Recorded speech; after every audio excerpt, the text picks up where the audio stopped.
do what we love. Risk the fall, oh, we have felt it all come crashing down from far above. Stars are rising, countless worlds colliding. Only one will take it all. Can we bring to fall the giants? Can we make the final call?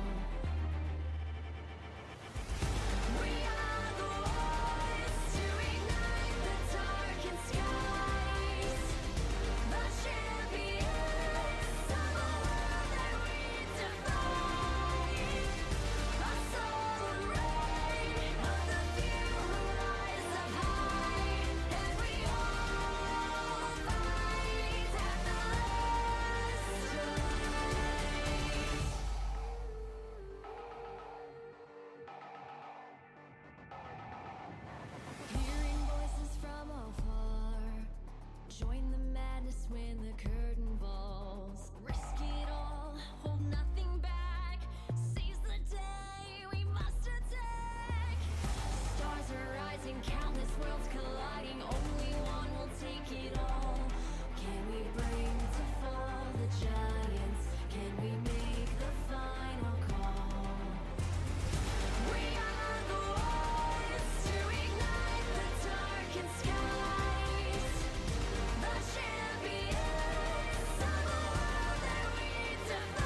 Hello, everyone. Welcome. We're here for week 2 of Risen's Doran's League, and it's going to be Tech Esports Black versus League of Losers Q here today on this wonderful Monday evening. I, of course, am Bex, and I'm joined by the Majesty here on color, and also the ever lovely, ever wonderful Mayo.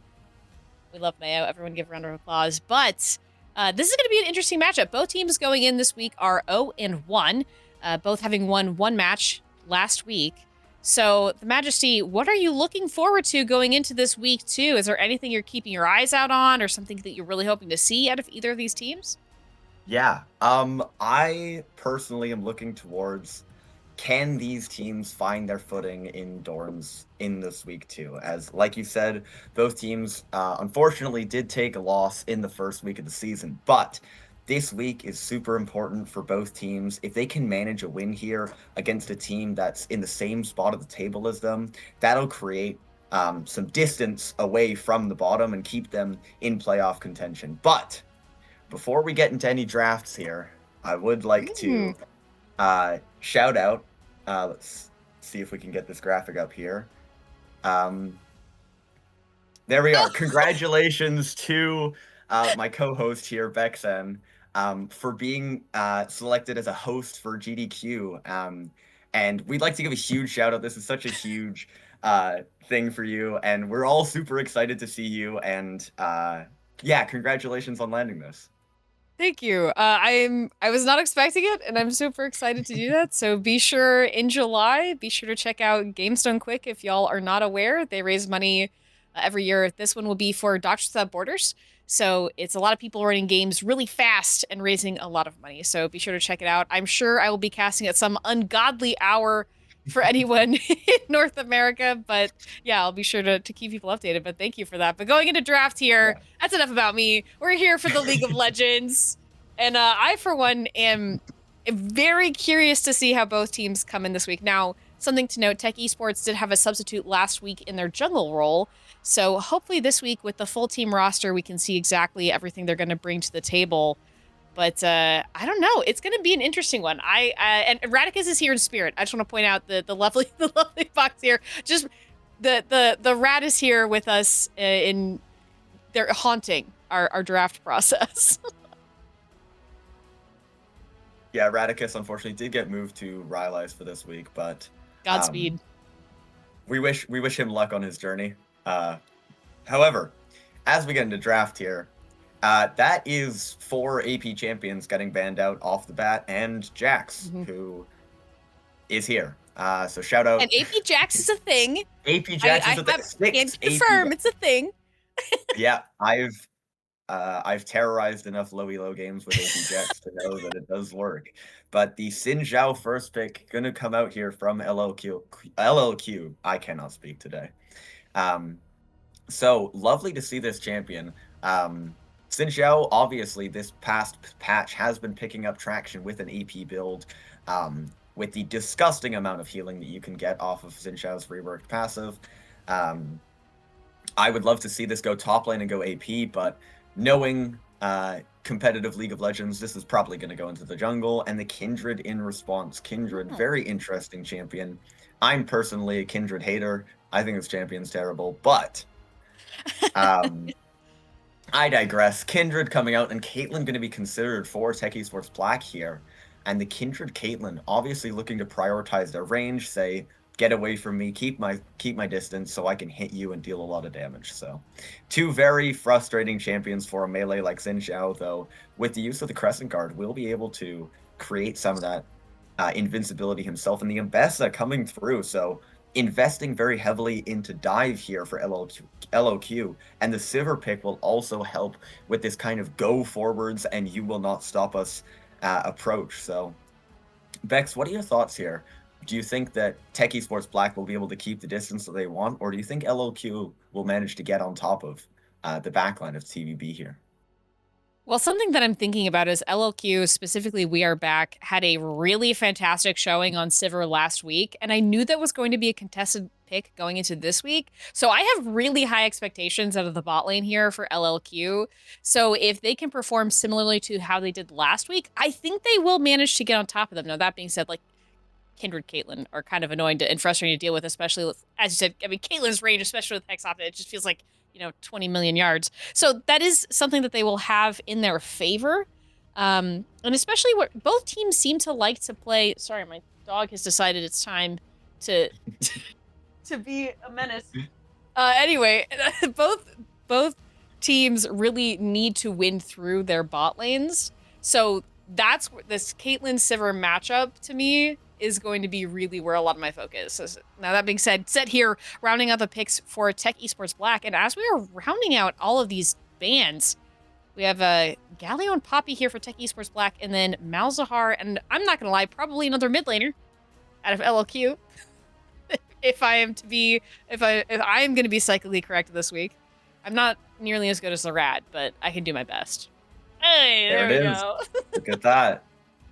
Yeah, and interesting matchups being locked in across the board here. Xin Zhao Kindred, not a matchup I see very often. No.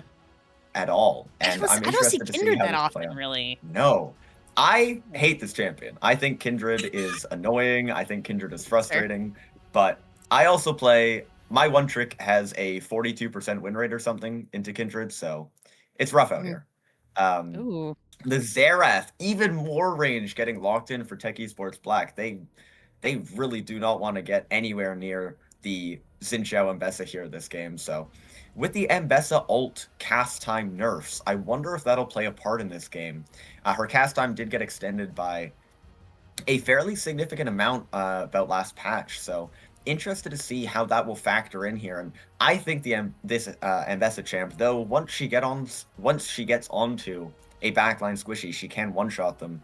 Her ability to get onto a backline has been neutered this patch with the ult cast time nerfs. So interested to see how this will work out. But an Ahri charm is one of the ways to guarantee an Mbessa ult. So this Ahri pick here into the Xerath most likely, very, very interesting. However, it could be Caitlyn Xerath bot lane into the Sivir Neeko, which would be an interesting bot lane matchup, and I think would make life hard for the Neeko. But if the Neeko can find a Tangle Barbs onto one of these backliners, Sivir will be able to pump out so much damage in such a short amount of time.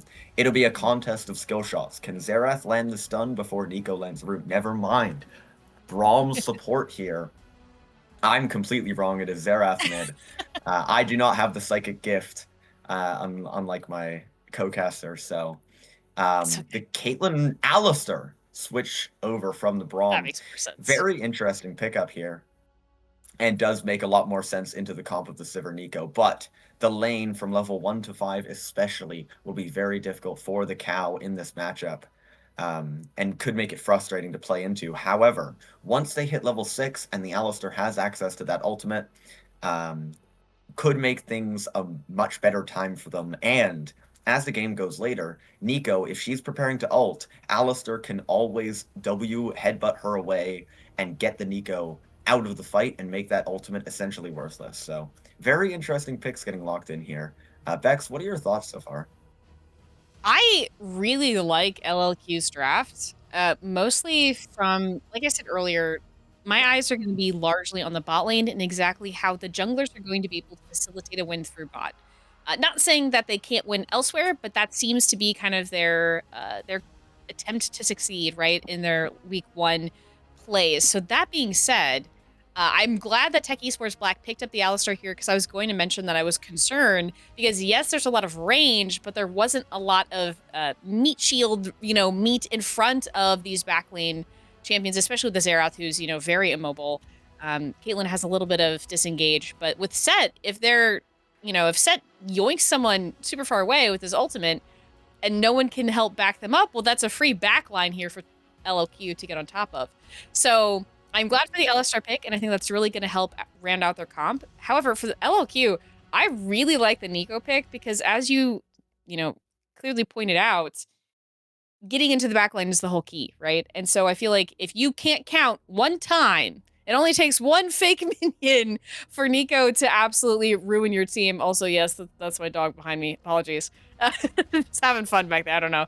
And I think that really solves that question, that and the Ahri charm. So I like the CC coming out of LLQ here. I like Tech Esports. They have a kind of frontline backline composition, and I like the kind of thought process they're bringing here. So this is going to be a close game. I really don't think that there's any one right way here. I think for me, the big question mark is actually the Kindred.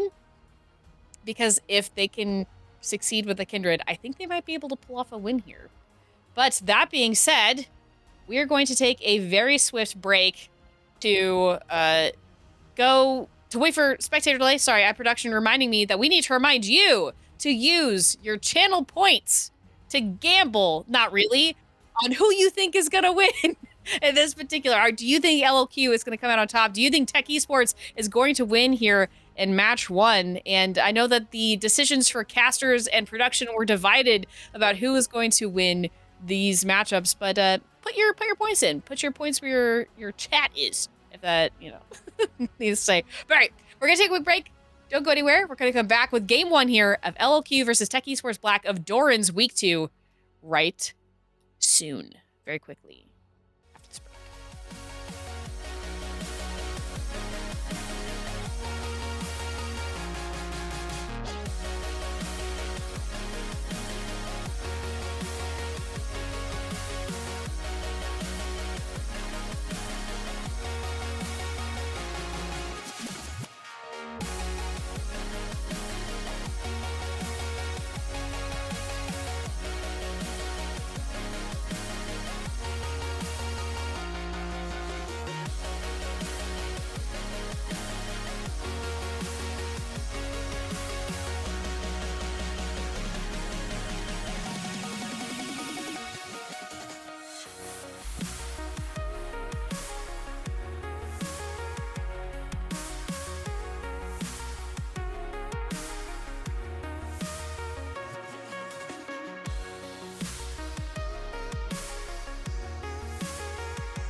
Hello, everyone. Welcome back. We're here with Game 1 of Tech Esports Black versus League of Losers Q in Doran's League for Risen. And I think the first things first.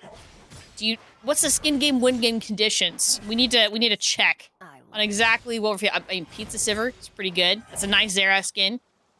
I don't know. We'll have to see. That Alistair skin looks like it came out before I was born, so I think I'm gonna give a shout out here. Yeah, that is a copy and pasted PNG. Shout out Riot Games. But that looks beautiful. I'm an appreciator of old skins. I love the crusty look of old League skins, and I think that's beautiful. But that is very nice Sivir skin. Can we get a check on Nico? Very cute. Bewitching Nico, yes, fantastic. Base skin Ambessa. That is a crime. I would like to predict TEB will 1-0 this game on skins alone. So the skin game win game, TEB. Got it. TEB for sure. I mean, if anything's to be believed, my skin game win game predictions are usually more accurate than my actual predictions. So I don't know what that says about me as a person. But that being said, oh, that's a nice Zao one, though.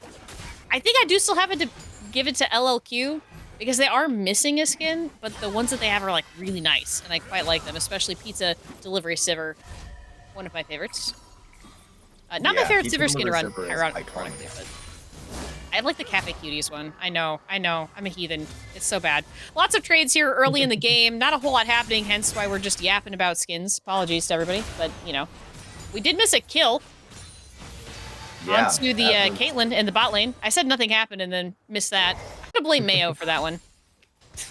We can blame Mayo for not seeing that in the bot lane. But all right, we're locked in. We're going to a replay. Yeah. So in our tiny replay here, fried chicken flashing away. Jung able to follow here on the Nico. Secures that. Really well done on that Nico play, and nice root there. Does sound like production will be fixing. Meanwhile, in the mid lane, we have a bit of a gank. Oh, Pusin may be caught out here. There are 3 in the mid lane, napped as well. Jelly Sauce picking up a kill there. They needed a little bit of a energy back after that kill in the bot lane, but nice pickup there onto the Ahri. Looked like Ahri was a little bit far forward. Lost track of Nap there. Yeah, and an immediate trade back coming through for TEB just to equalize the score. But the gold lead's still in favor of LLQ here. Slight gold lead, but just small CS advantages have been gained, and especially the Sivir having this cull already stacking up will be generating herself a large individual gold lead over the Caitlyn. And Caitlyn losing lane is not what you want to see when you draft a Caitlyn lane, and that makes me very worried for the future of TEB's comp. If their Caitlyn falls behind here, Caitlyn will hit that power trough at 2 or 3 items. And if she can't recover that deficit, I mean, this lane already looks unplayable for her. Oh, wind becomes lightning here. You need to do the flash from Nap to try and get on top of the Nico. Not going to be enough. Does manage to get out okay, but an interesting gank there from Xin Zhao, trying to get a little bit of pressure. And fried chicken is just so low between the Sivir and the Nico. The pressure on the bot lane is just so great. They just get all the bouncing, the ricochet very nearly kills fried chicken. Ooh, a little bit close for comfort. I believe that was a heal there from Nap that kept them alive. And maybe a nicely timed level up. Pokepanda is here to try and give them a little bit of relief, but there's not a whole lot they can do into the just absolute oppressive wave clear of the Sivir. And the Nico definitely doesn't help things. All right, we're going to see that first replay again. A little bit better angle. Yeah, fried chicken just farming the wave. And I guess Shung just thought they walked up a little too far, and an engage comes through here from the Alistair, but managing to land those Tangle Barbs there is detrimental, and the heal to follow, and just gets that last auto in, able to clean it up. Yeah, it did look like Nap was just a little bit out of position, going in a little bit too deep onto that Sivir Nico, leaving a little bit of an opening there for the Caitlyn. But obviously, it's all good. Nice charm there in the mid lane, but there was also a stun at the same time. Both mid laners kind of essentially neutralizing each other, but Pokepanda is here. just providing a little bit of poke for their Xerath to try and make sure that they continue to farm. Midline dead even. One death, though, obviously, for the Ahri, and one kill for that Xerath, putting that Xerath just a little bit ahead, but early roam here as well from Napt. Interesting, with how much pressure's in the bot lane. Interesting roam timer. Poke Panda, all Unitunes. Caught out in their jungle.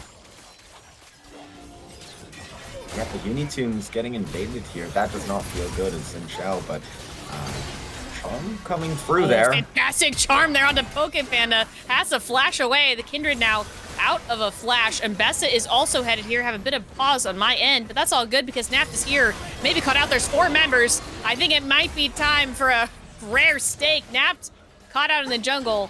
Kill on that support. Nice move there for this Zhao.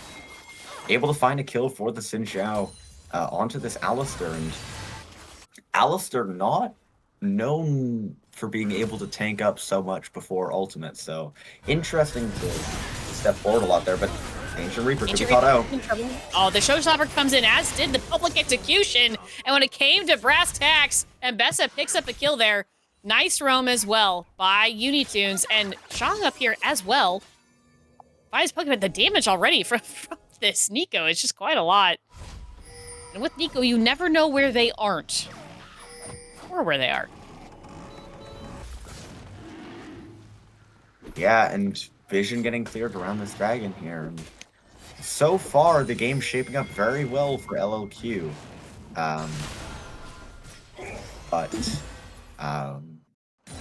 We are going to...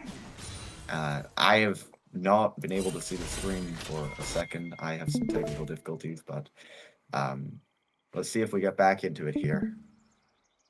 And there we go. Pokepanda napped, looking around the Scuttle Crab, but Boston making the move over here means that this crab will surely go over to the Xin Xiao. Yeah, it's looking a little difficult for TB to walk in really anywhere.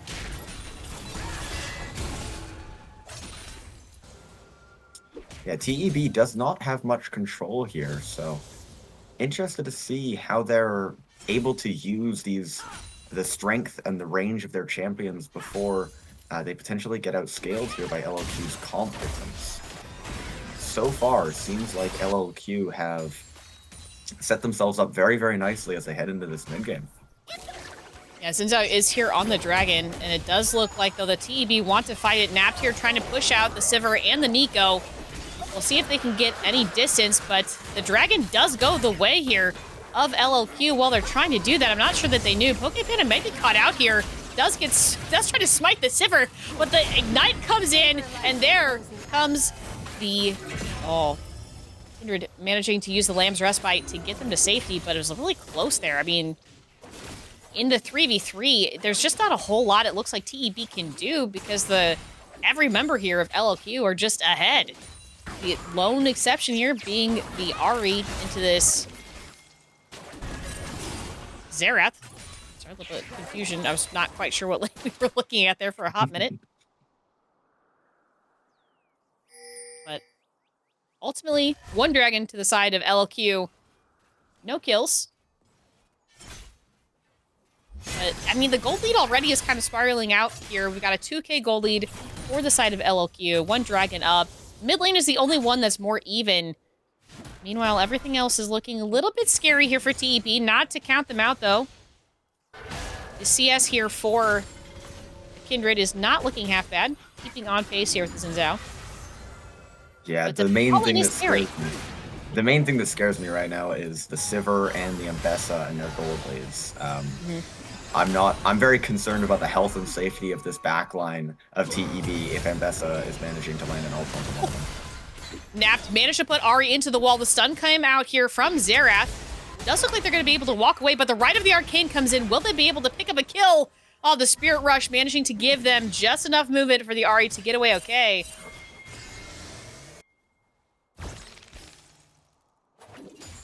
A little bit spooky engage there. Really good roam there from Napped, but yeah, it's looking a bit scary if the support is anywhere but bot lane. Yeah, once the question marks are on the map, this Nico is super dangerous. But there we are, found the Nico and Fried Chicken. Able to get away with most of their life together. Mm-hmm.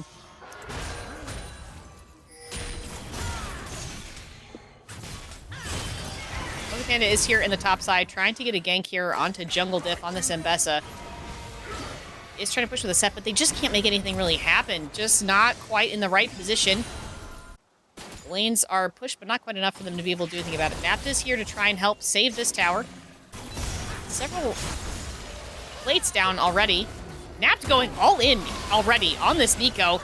On the hunt is Pop. Pop Blossom comes out, though, does manage to catch the Alistar, but not the Caitlyn. Nico is stunned. Fried Chicken picks up a kill there onto the Nico. Meanwhile, topside, Mbessa gets a kill on a set in an engage we did not get to see. That's great. Napt managing to escape with their life, but we are back. Might want a bit more Kindred here to try and provide a little bit of support. Spell Shield comes out, but it's not going to be able to block anything already. Kindred here on the hunt. Pun intended. Has to flash out. Was very worried about this Sivir, and especially the Ahri here that is on this rotate. Yeah, We Are Back has so much damage in their kit right now, and there's not much Poke Panda can do. Unfortunately, losing in the 2v1 there. Napt not in range to help them out with the CC, but let's get a replay of this topside play. And as we see, the Mbessa just has enough damage to break through this set. Mm-hmm. And no W, no shield, meaning going to be brilliantly played there from Jungle Diff and gets the solo bolo. This trade ult for ult, the public execution for Snowshopper that's happened, I think, twice now in the top lane, is very entertaining for me. I'm quite enjoying the ult for ult exchange here in the top side. But that was it's very funny. It's a strange interaction for sure. Two unstoppables meeting each other. Wow, that looks like there's a lot of counterplay there for Set. Very unfortunate to be playing into this mobile of a champion at such a gold deficit. 30 CS down here. Let's see. I believe in the Ancient Reaper able to recover here, and Set does outscale Mbessa in this matchup. Having to flash out under tower, though. There are, looks like, 3 people in the bot side. Napt does get caught by the wind becomes lightning, and we are back, picking up a kill there onto the Alistar. Meanwhile, on the top side, Mbessa has killed Set under their own tower, in between tier 1 and tier 2. Poke Panda trying to catch them, get a little bit of some damage back, but it's not going to be enough. Can't get the kill in return. Mbessa maybe looks like they want a little bit more. We're going to see another top lane replay. Set was not able to back and just gets killed under their own tower there. By the Mbessa, nice dive on the top side. Meanwhile, back, right of the Arcane comes in to try and save the Kindred. Lamb's Respite comes out as well, but Mbessa is just absolutely on a tear. Can they get the kill? And they do. They pick up the kill onto the jungler there in the top lane river. Meanwhile, blue team picks up a dragon while Mbessa's fighting the jungler on the top side. And TEB just look like they're falling behind faster and faster here in game 1. Yeah, this Mbessa pick for Jungle Diff is just taking over the game. Looking unstoppable so far, have picked up multiple solo kills and now a kill onto the jungler. Yeah, the Ancient Reaper is not having a fun time here in this lane, as Mbessa with the lead is very oppressive to play against. She can just dash onto you, land her poke, and get out scot-free. So, oh, the engage spell shielded away from the Sivir. The damage out of this Nico is just absurd. Pop Blossom misses, but I don't think it's gonna matter. Napt already about half health. Fried Chicken is just being absolutely chased down by We Are Back, getting a kill onto the enemy A to C, and they just look unstoppable in this bot side. Kindred here, too late to be able to provide any real support. Speaking of the support, has to back. Meanwhile, on top side, yet again, the Ancient Reaper here trying to battle Jungle Diff. It's not looking good for the set. It's a very difficult matchup, looks like. The Mbessa here just wants the plates. Took and walked away, but doing damage on the way back. I mean, it's just so hard for the set to be able to do anything here. They have to be so careful because, as we know, Mbessa is willing to dive for a kill. Yeah, Mbessa's already proved this multiple times over. The champion's good at it. Jungle Diff has proven they can do it, and this set has to be very, very careful. And the ward getting cleared as well opens up dive opportunities here. You can see Unitunes considering it, turning around, but ultimately elects to defend their mid side, and Pustin could be in a bit of trouble here, but Poke Panda going for the invade instead. Yeah, Poke Panda made. Oh, the stun is so good from the Xerath! Oh. Ori tries to flash away, but can't quite get out of the range of Poke Panda. Nice pickup of a kill there by the Kindred, but it's immediately turning into a team fight. Alistar trying to take out the ADC. Xin Zhao goes down, being caught in the middle of about 3. The Alistar just has a lot of tank, able to keep themselves alive for much longer than what seemed to be reasonable, to be quite honest.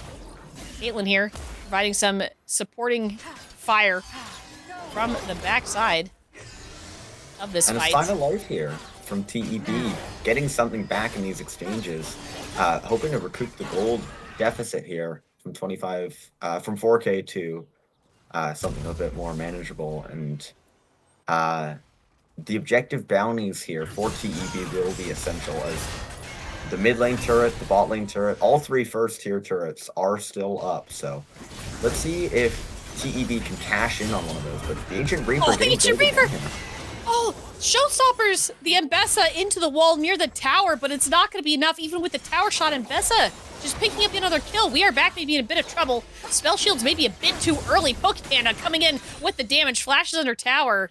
Luckily, the wave was pushed out far enough that they are okay, but that was a really good attempt at a dive here by Fried Chicken and Poke Panda for TB. Yeah, the looking shot of the Xerath is just absurd. This Xerath is so frustrating to lane against. 1-0-2 has a Ludens and a Dark Seal stacking. This has got to be annoying for the Ahri. But the main carries of LLQ right now are the 2-item Ambessa and Sivir. These fights, once they can link up, once they can play a team fight together, these two are going to be an unstoppable duo. And unless TEB can find an answer somehow for these champions, they will have a very, very hard time in a true 5v5 in order to deal with them. But Unitunes battling Napped here a bit in the river. I think Nap tried to take the Scuttle Crab, and I appreciate the aura of a play like that. Oh, the Tangle Barbs comes out from Shog, and Nap might be in a bit of trouble. Does get the knock up there onto Unitunes and bumps them away. Public execution, though, on Ancient Reaper. And Bessa, once again, just unstoppable into the set in the top side.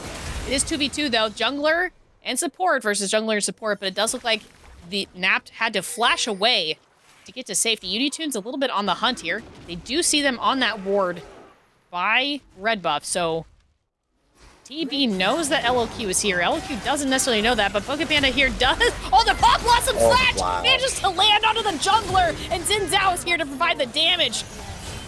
Is it going to be enough, though? Lamb's Breastbite comes in, keeping the Kindred alive, but not for long enough. Nice kill there. Oh, man. Poke Panda getting pushed out of her jungler.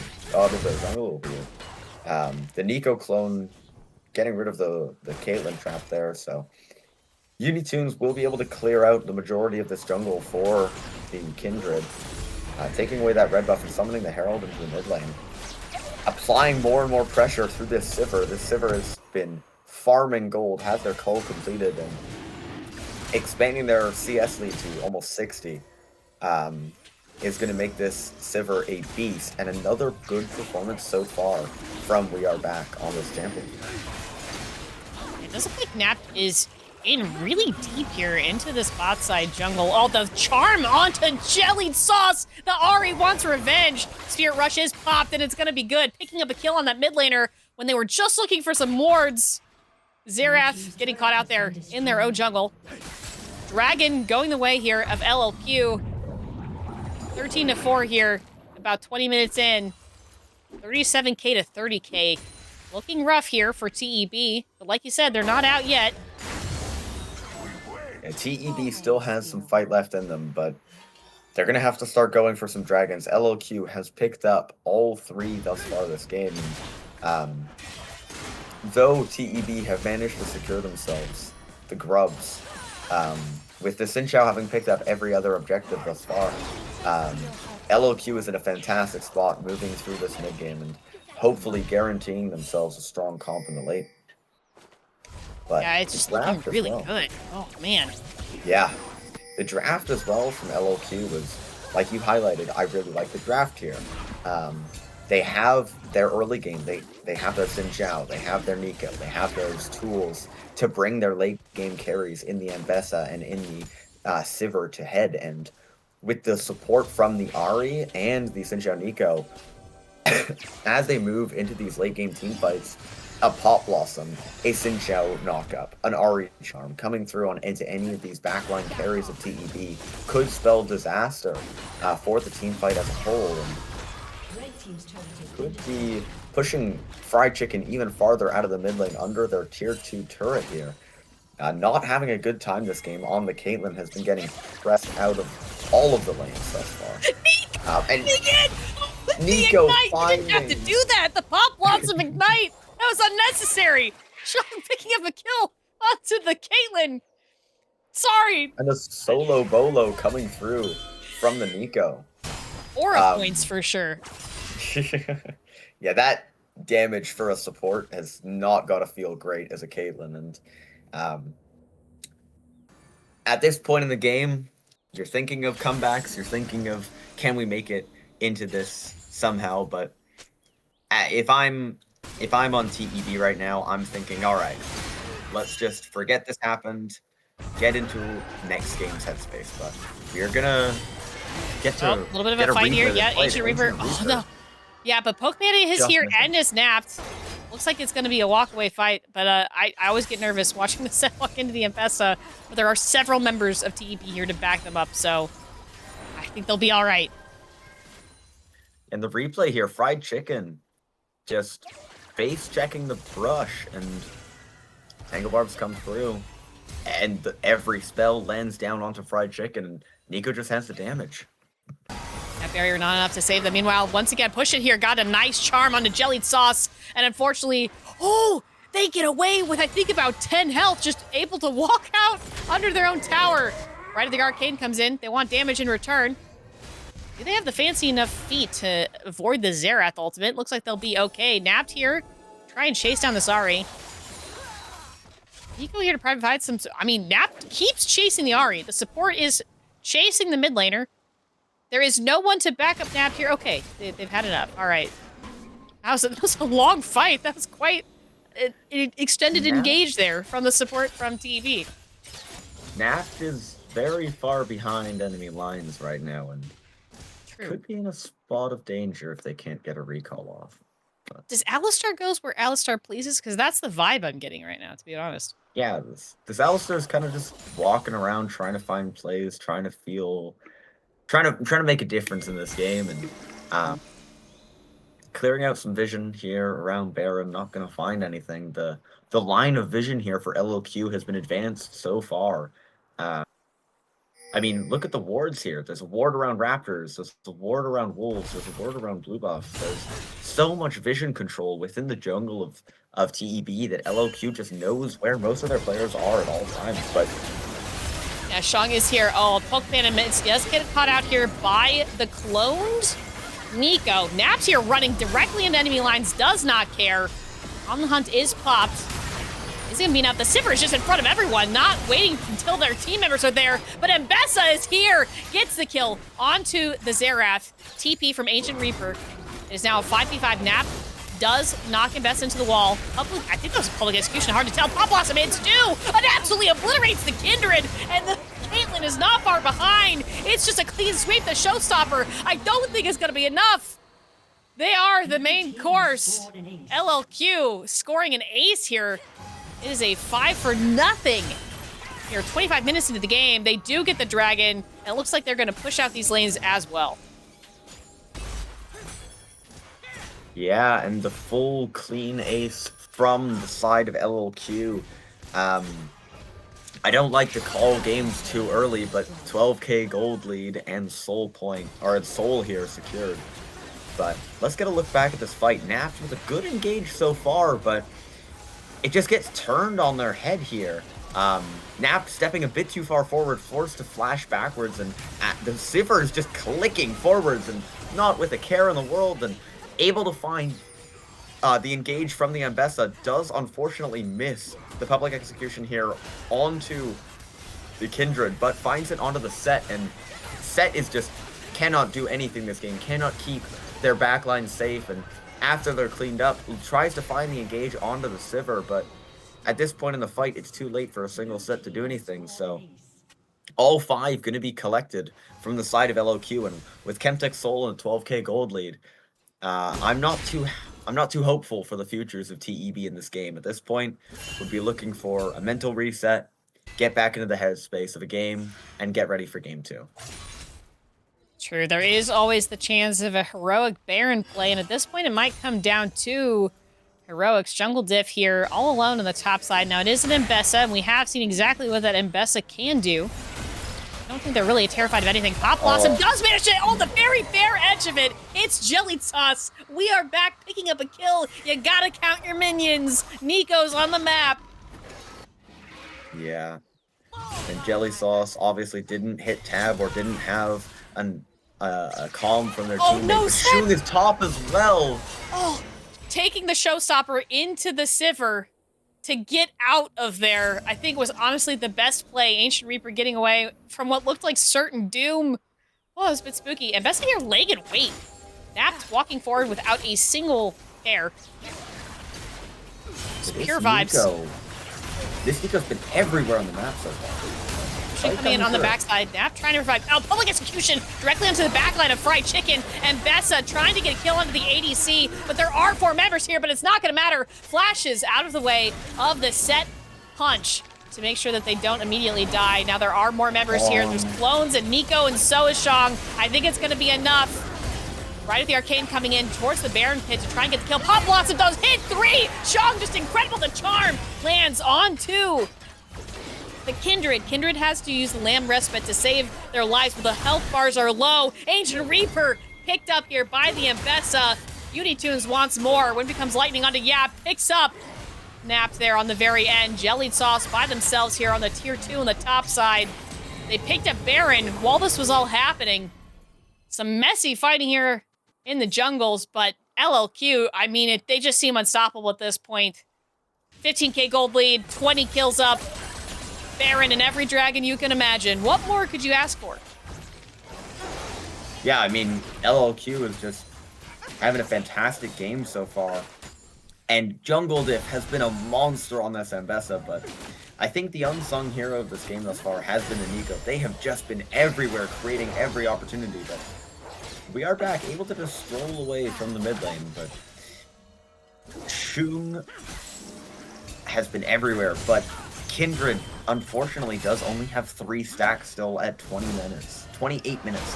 Has not been able to find the force, but this could be their opportunity here. Yep. Having it on Mbessa. That Mbessa is not taking damage. No, the smite comes down on Mbessa. I think it was more of a tickle. There were 4 members here, but it's not going to be enough. Unitunes and we are back here, and he managed to get the kill, the engage. Oh my gosh, they go in. I'm sorry, I can't even call the fight. There's so much happening, and they just get obliterated so quickly.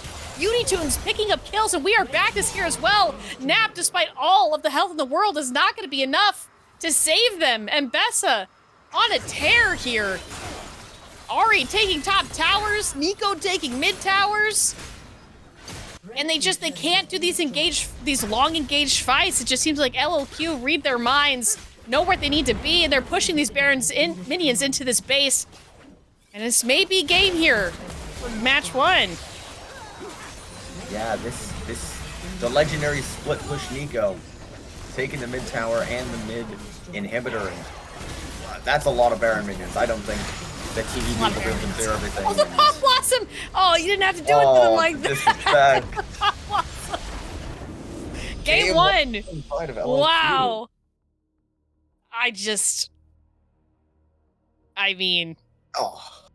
I mean, what more can be said? Yeah, I mean, if I'm on TEB right now, I'm tilted. I can't lie. I'm not feeling good after that one. But, of course, that's why we are 3. That's why we run on 3 games. That's why we run on best of 3. Because there's always the chance to mentally reset and get back into the headspace. So let's just hope that TEB has it in them. Let's see, can they consolidate as a team, work together, and with the power of friendship, will they be able to find a way back in through game 2? And Bex, what are your thoughts on that 32,000 number coming through from Jungle Diff? I don't really think there are a lot of thoughts I have about that besides, no thank you.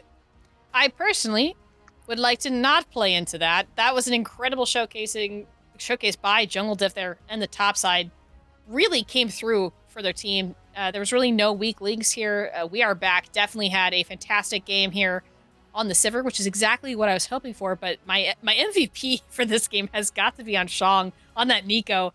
Incredible plays, ridiculous damage, and honestly putting I feel like the fear of God into people when you're playing a Nico on a map like that, where if you miscount your minions once, you end up obliterated. But we are going to take a quick break while we wait for draft of Game 2. Don't go anywhere. It's still anyone's series here in Week 2 of Doran's.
giants. Can we make the final call? We are the ones to ignite the darkened skies. The champions of the world that we defy. A solar ray of the few who rise up high. And we all fight at the last light.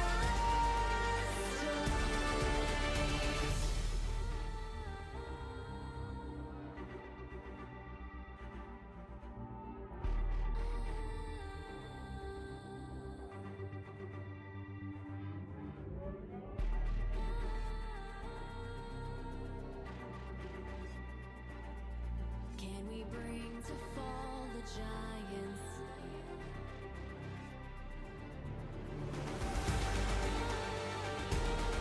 Can we bring to fall the giants? Can we bring to fall the giants?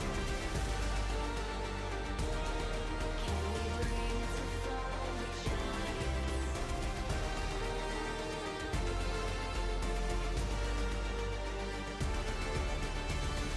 We are the ones to ignite the darkened skies.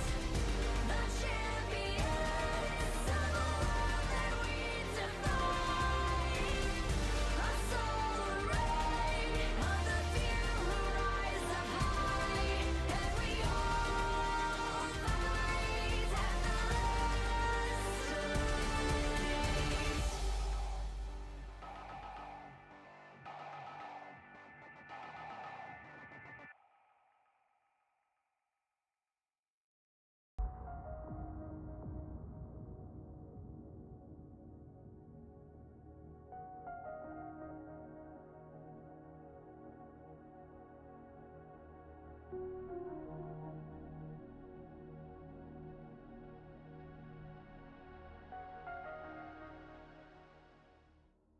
Hello, everyone. Welcome back. We're here in draft for Game 2 of LLQ versus TEB. And on the back of a very impressive win for LLQ, I really need to see what Tech Esports Black are going to bring to this fight to showcase why they can win this matchup here. But that being said, I am once again Bex, and joined by the Majesty here on color, and also Mayo, who is currently not dying because I told a pun while he was taking a drink. So that's very successful. Same bands as we had Game 1. I mean, the Majesty, what do you need to see here from Tech Esports Black? What are you hoping kind of comp-wise, or is there anything that you really want to see them pull out of the hat here? I think the main thing I'm hoping for Tech Esports is that the mental is okay. Losing a game in a fashion like that can be incredibly tilting, and for a team that, they were unfortunate in last week taking a loss, and in this week starting off with a hard game, a rough game to get through. I'm just hoping they can bounce back and really show up here. I'm hoping that they can show up well and put in a good performance. So the Mel Pantheon going to be locked in. If I'm anyone on the side of LLQ and I get hit with a Pantheon W into Mel E, that's just like a combo of fun, joy, rainbows, and sunshine. I would love to see that on enemy teams. So you have the ability to reflect projectiles and invulnerability, targeted, directional invulnerability. So, really throwing together the best that they can here. Tech Esports Black and the Knockwave combo coming through for LLQ. Obviously, Oriana Nocturne, iconic together, easy backline access, dive, all that you could want. And kind of working around this Mel pick.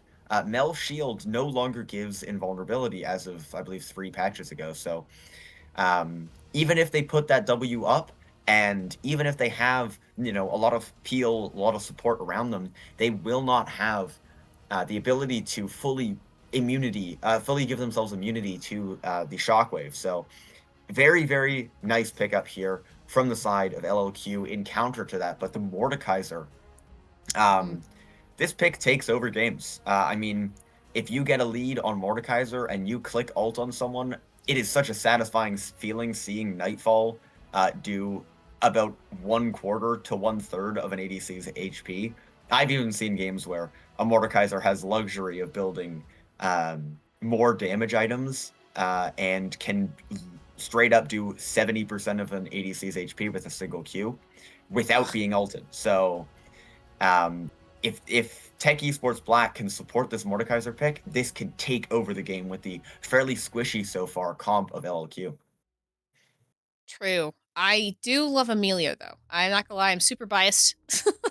Just I love Emilio, and I do think that we saw a pretty good play of Shang on that Emilio last week, so that is exciting. But like you said, Tech Esports Black coming out heavy hitters here in the first round of picks, and as we're going into the second round, looks like we're gonna get 4 ADC bans here. Oh nope, 3 ADCs and 1 Nautilus ban coming out in the second round of bans, and when we're gonna see how these comps round out, I mean, picking top lane third pick is a little scary because it does open you up to some counterplay. And as we saw, the top lane really kind of disintegrated there for TEB in game 1. So I'm interested to see what LLQ we're going to come out with. But Kaisa here picked up for TEB.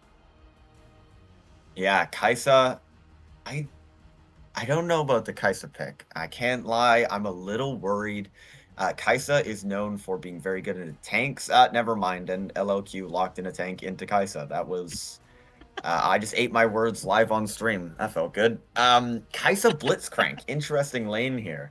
Into the Smolder Milio, that makes sense, but... yeah, this Kaisa will be guaranteed to have value into the Scion, I guess. I'm not really sure what else to say there. Kaisa just does a lot of damage, and my guess is the thought process of, Nocturne can click on people when he can see them. Let's pick an ADC that can go invisible. So, obviously, Kaisa, once they get that E upgrade, has on-demand, very fast invincibility that can be reset pretty quickly, especially once you get into late games. So, very interesting comp coming through for the side of Tech Esports Black. I love the adaptation, going for this double carry style, and I hope that it will work out for them. And I think the kind of linchpin of this Tech Esports Black comp is the Pantheon.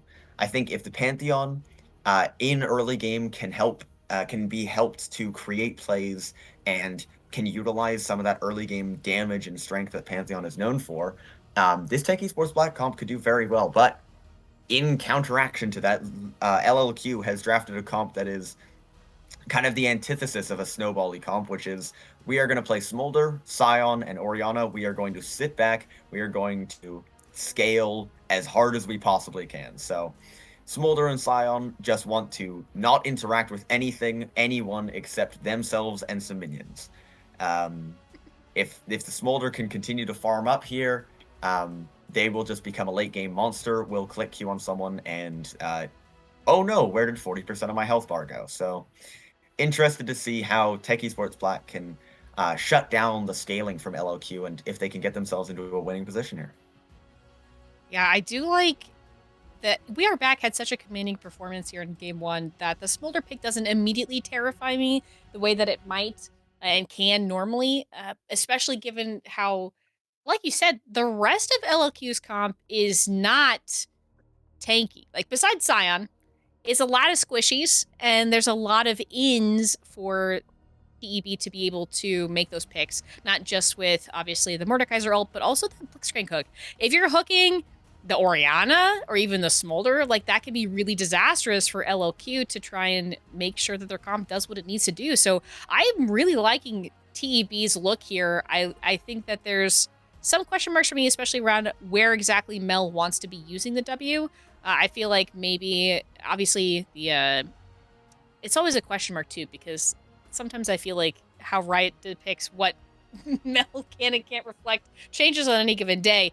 But, you know, I do think that the Mel pickup here, especially with how game 1 went with Jellied Sauce, it did really well on that Xerath. So I'm assuming that we're going to see another great performance here out of the Mel. But yeah, for me, it's this, how many hooks is the Blitzcrank hooking onto the people who need to be hooked, and preferably not Scion, if that makes sense. So yeah, yes. I think this is interesting. I like the look. I understand the comp here, and for LLQ, I like it, but it's going to be a little bit harder to execute. So So I don't know. I have question marks. I think it'll be great. I am hoping to see TEB come back swinging here in game 2. We are going to take a quick break while we wait for the spectator delay, and we will be back soon with game 2. Do not go anywhere. It's either match point and LLQ is going to walk away a winner here in week 2, or TEB is going to come back strong. So do not go anywhere. You're not going to want to miss it.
Hello, everyone. Welcome back. We're here already in game 2. A little bit of fight here happening in the top lane, but it is still LLQ versus TEB here. LLQ on the back of a great win.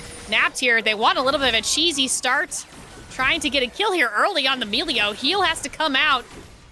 We Rock trying to get a little bit of a, smolder practice. Oh, the hook! The song! They try to flash out, but Nap flashes instead. There's already one dead on the Rift. On Weedback had to flat. All of the summoners in the bot lane are gone. Every single one of them. All of them are gone. And they got a kill. Yeah, so TB starting strong. We're 1 minute in. Win game is truly the name here. TEB has probably one of the top 5 support skins in the game, and that is, of course, this iconic Blitzcrank skin. Yes. Honestly, what a creation, Riot Games. That is... I wish I owned that. It's very nice. I'm getting skin envy right now. I really like this Mordekaiser skin. The Mordekaiser skin is iconic as so well. TEB wins it, I think. I think TEB takes it again, so let's hope it works out better for them this time. But an early fantastic start for this mold, or for this Kaisa here. And I'm so sad because Melio, I'm sorry, I know I'm interrupting. Melio has one of the best skins ever. Range Shepherd Melio with the frogs. Oh, Shang, I'm so sad. You've depressed me. That being said, strong start here for TEB. Smolder not too far behind in CS, but obviously a little bit of gold there from the kill onto Fried Chicken is definitely great, and you have to be so worried about those Blitzcrank hooks because already Napped is getting ready to kidnap. Oh, some of the bot lane members here. Oh, and the hook just missed it. Ancient Reaper here. Oh, the fight is already happening in the top lane. Looks like the Ancient Reaper wants a little bit of vengeance here on a jungle diff, chasing the Scion all the way back to their tower. I have a feeling that's going to be a lane to watch this game.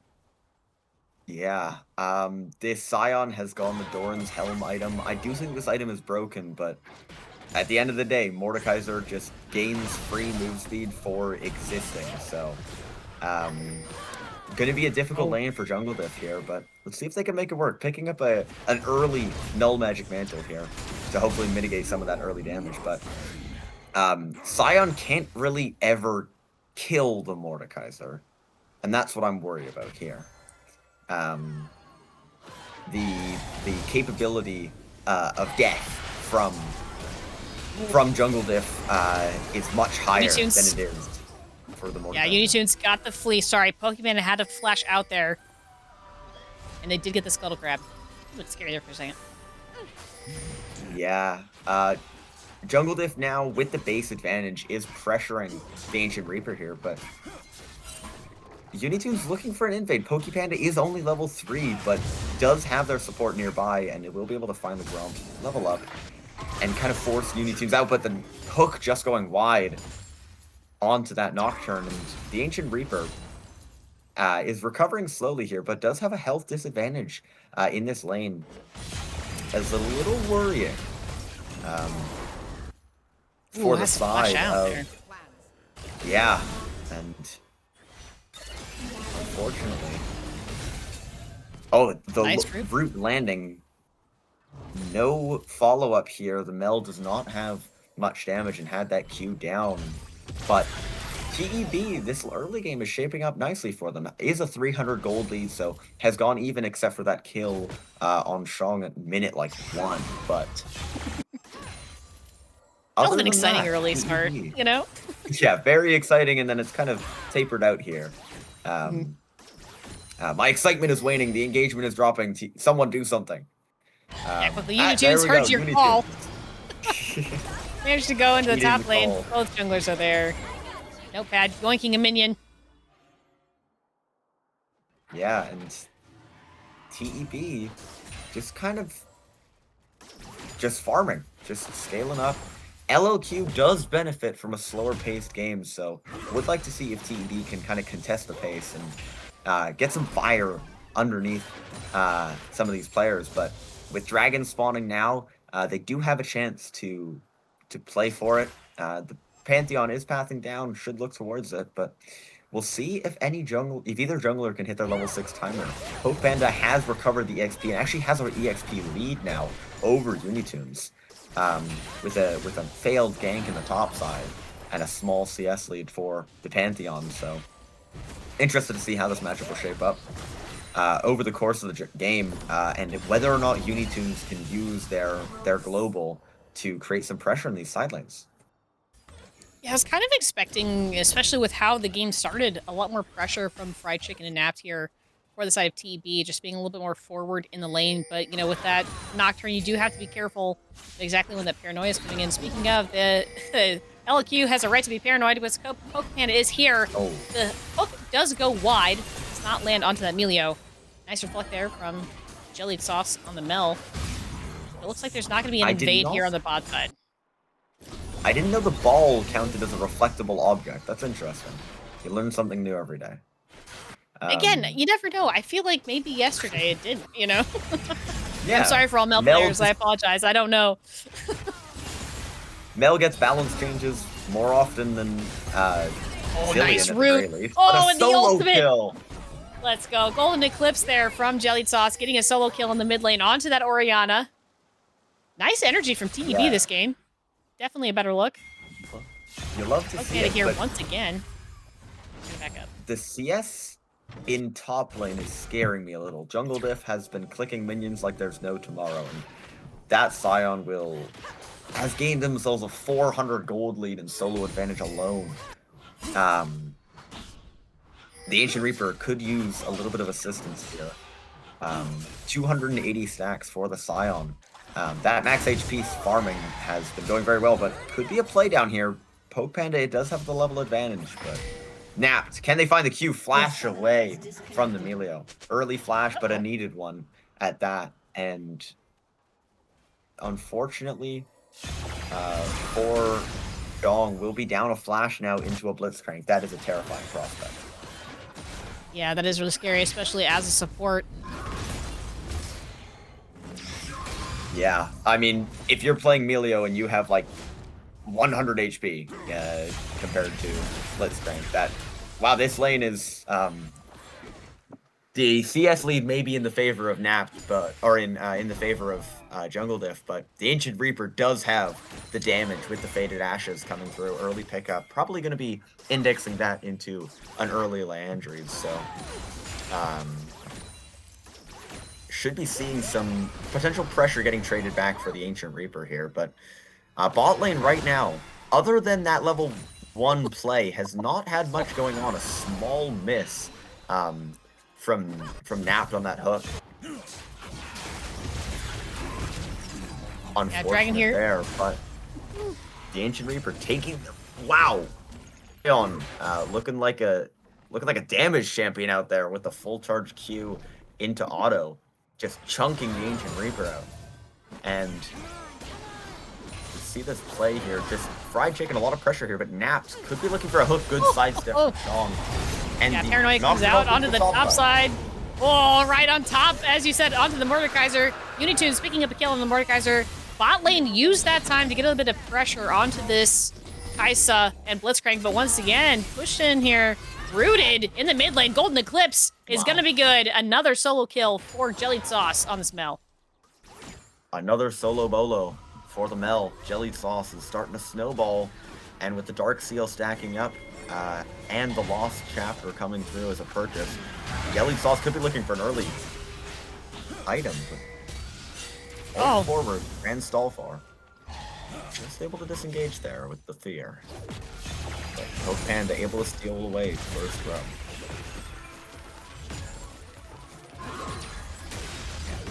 One to LLQ there. Unitunes able to escape with their life, but Poke Panda able to secure the other two. And I believe this Nocturne is going to be going for Profane Hydra first, so a Lethality Nocturne coming through. Oh, the double ward. You hate to see it.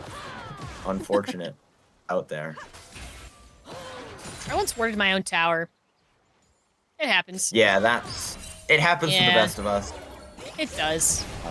Want Marriage, I think, has a pretty good picture of it. Oh my gosh, the damage here on a Fried Chicken is just so immense. The pressure now coming in from the Smolder is really intense. Mordekaiser are having to flash away from the Scion in the top lane. Not exactly sure why, to be quite honest. Pourquoi the Ancient Reaper? Pourquoi? Yeah, Jungle Diff here, fighting out with Stonks, man. In the form of Ancient Reaper. Cancelled twice. Oh, Lord. Gets the stun, but again, just two big dudes in the top lane. Fighting it out. They're hitting each other. They are. They are indeed, yeah.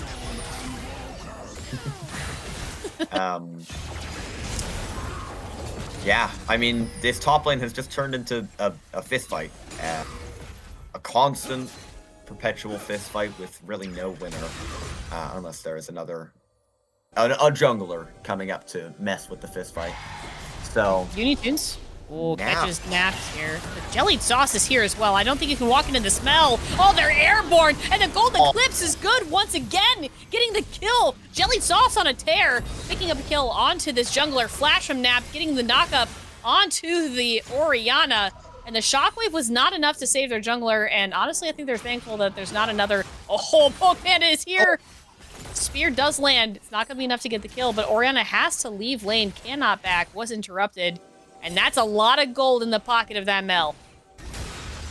Yeah, and unfortunately, Poke Panda did not have the Q upgrade, so not going to have that low health execute damage on their Comet Spear, but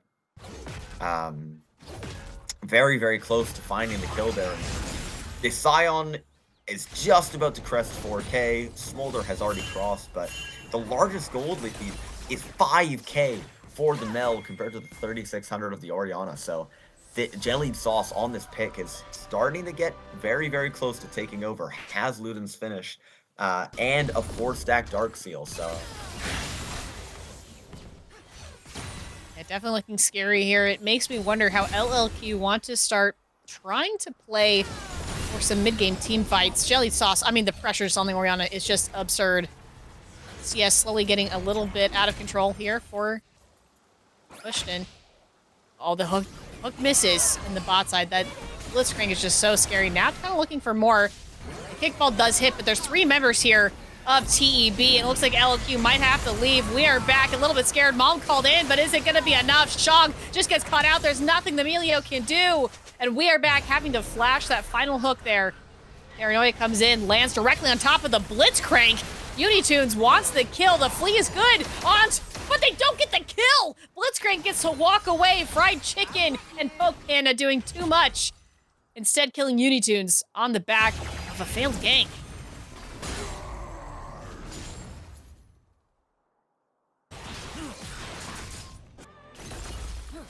Things have calmed down here a little bit. As we're heading towards the 14-minute mark, Fried Chicken and we are back just duking it out here in the bot lane. And the Kaisa just does so much damage. Manages to get the killer instinct on top of the Smolder. Didn't get the kill, but Poke Panda comes in clutch. Nearly dies in the process. Grand Starfall. 35 HP managing to get away with a kill there. And it does look like it's just me for a little while, my co-caster. Unfortunately, the curses of technology. So it's just gonna be you and me for a little while, chat, as we talk about this game. It's 1-7 here. 4K gold lead for the side of TEB. I mean, for LLQ, it just looks a little bit dangerous exactly how they want to play this. And Nocturne? Did the Blitzcrank The Blitzcrank skull just steal the red buff? Wow. They did. Welcome back. That's gotta hurt. Just in time, honestly. Yeah, very unfortunate technical difficulties. For some reason, my VPN decided now was the time to connect me to Taiwan, so my Wi-Fi just completely killed itself. But Blitzcrank here, 200, 137. Oh, And the emote. what a rat! What a rat!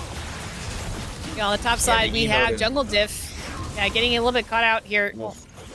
Oh, get away from that gank. Poke Panda, yeah, having to flash away from that Pantheon. I mean, TB just looks so good this game. Yeah. Very mentally recovered here. This is exactly what I wanted to see. Wow, the Ancient Reaper. Jesus. Are we sure Scion is a balanced champion? Like, are we sure? If that looked disgusting. Yeah, Fried Chicken here, fighting it out with Shong. Support versus ADC. Blitzcrank on their way, though. It's just so dangerous to be pushed up into this bot lane. Jungle combat as well. There's fighting all across the map. Napt wants in on here. We are back, though. Gets the knockup. Mon is called, but the hook lands, and it's not going to be enough. Fried Chicken getting the kill there. On to last auto. Oh, no, small... they ended. Oh. Managed to get away just fine. It was a close one, Shaw. It was very close to dead, but they did get the kill there onto the Smolder.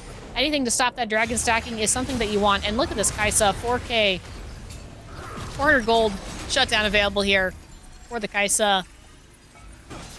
3-0. I mean, it's just looking so good here on the spot side. What a turnaround from game one. My apologies, Fried Chicken.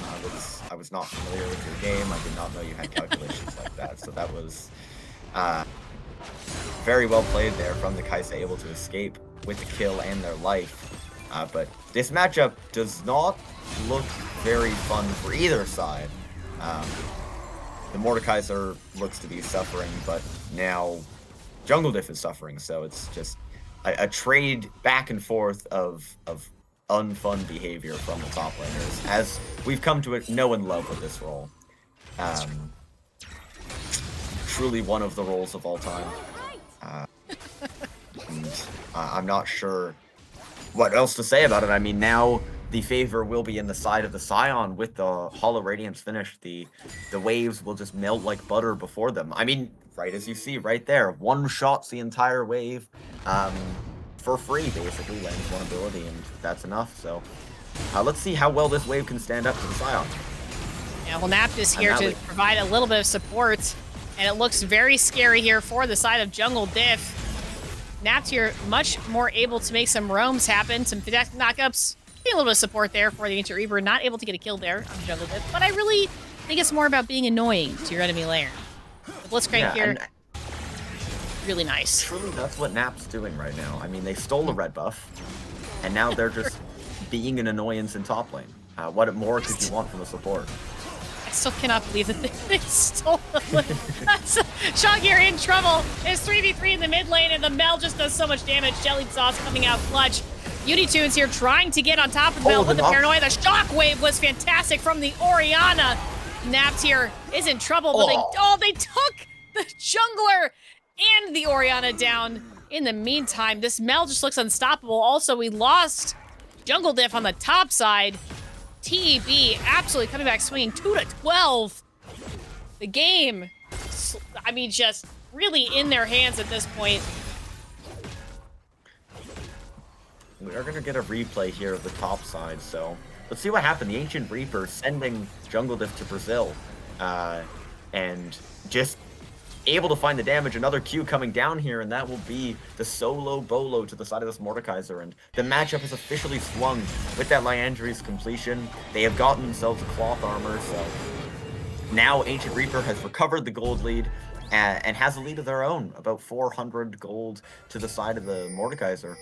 And comparative to this Scion, Scion may be a very, very tanky champion in front of this backline, but with the execute of the Mel and the sheer damage from the Kai'Sa, able to shred through tanks, I think TEB has a very, very good shot at killing the Scion.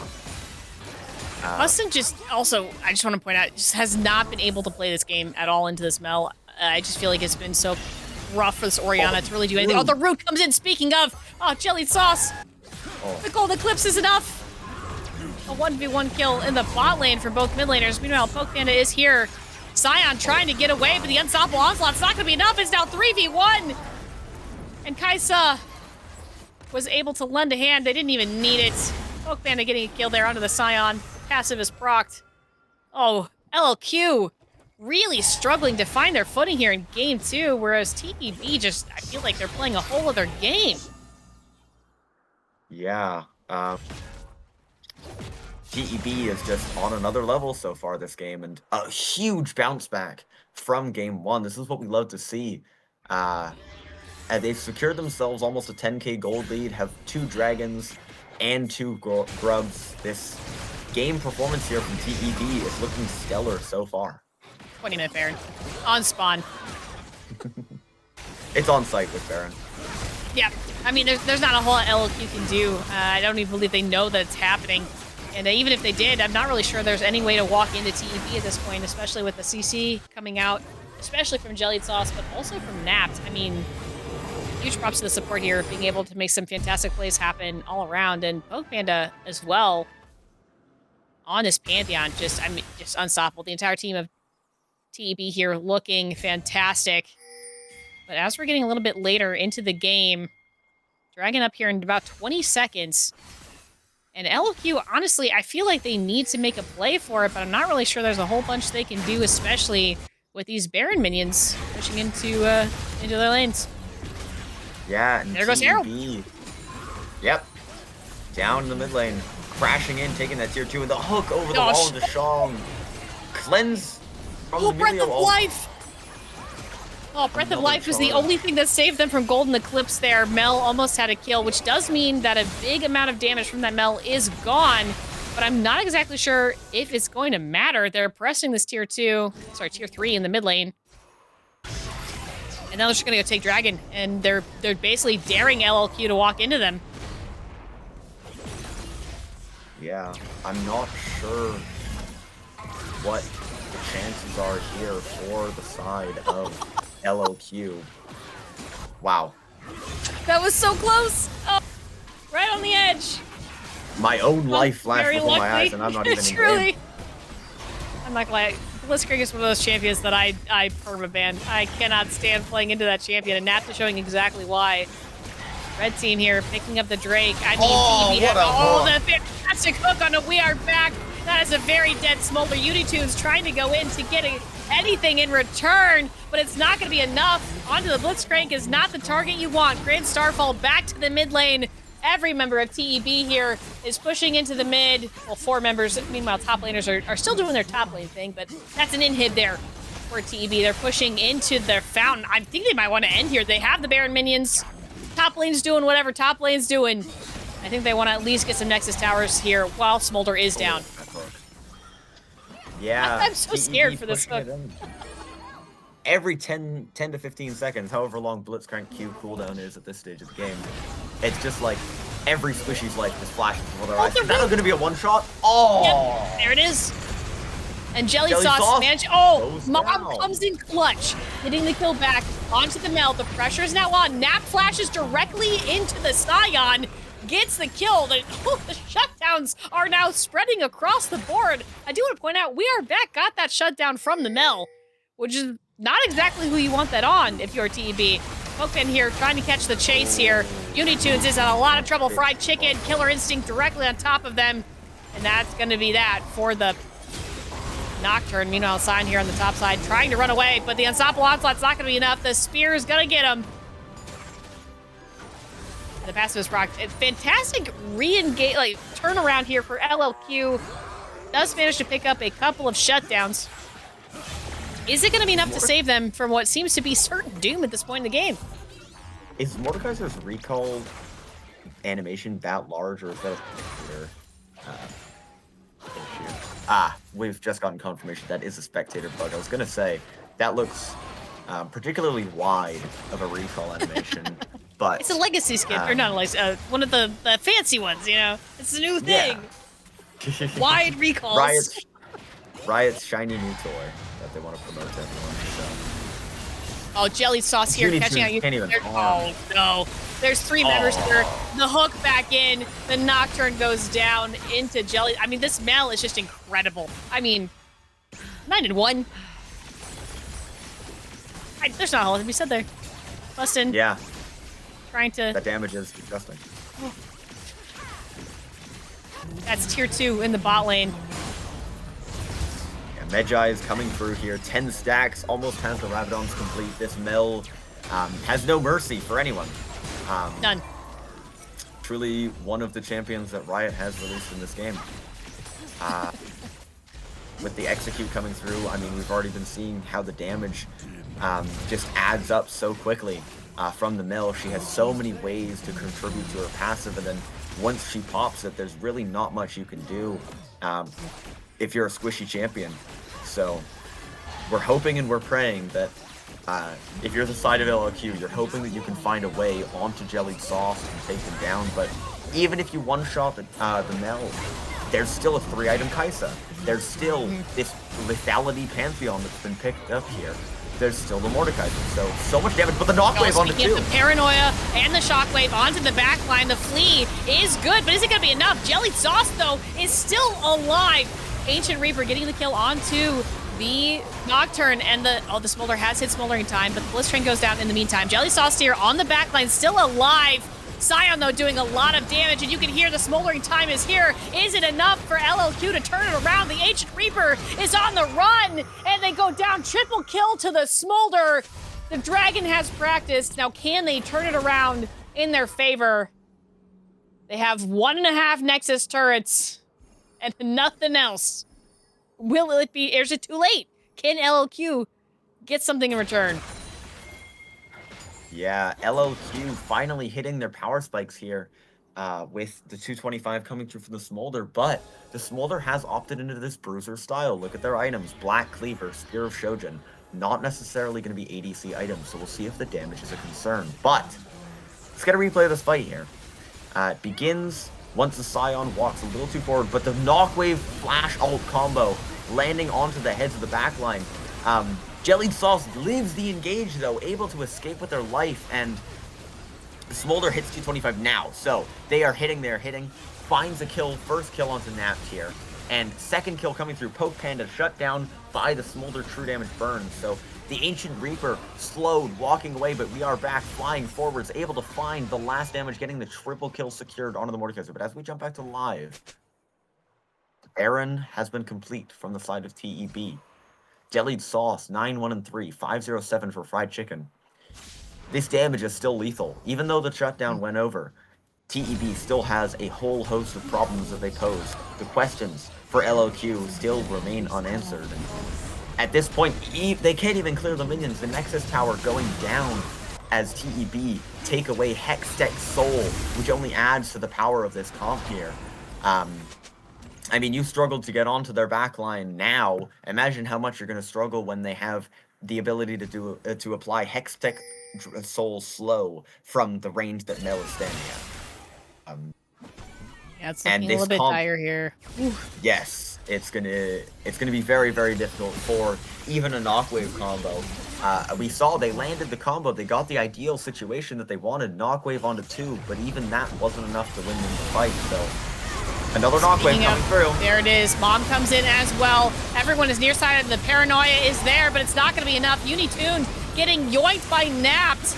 Goes down early into this fight, and Scion's doing their best to body block, but the damage from the Kaisa and the Mel is just too immense. Shang caught on the side to the Kaisa W. Fried Chicken here wants blood. We are back, though, providing so much damage in return. The hook is too late, but it's not going to be enough. Despite the signs of life at the very end, LLQ will go down to TEB, which means we are at match point, each team 1-1. And I mean, look at these stats. I just want Jellied Sauce. Come on.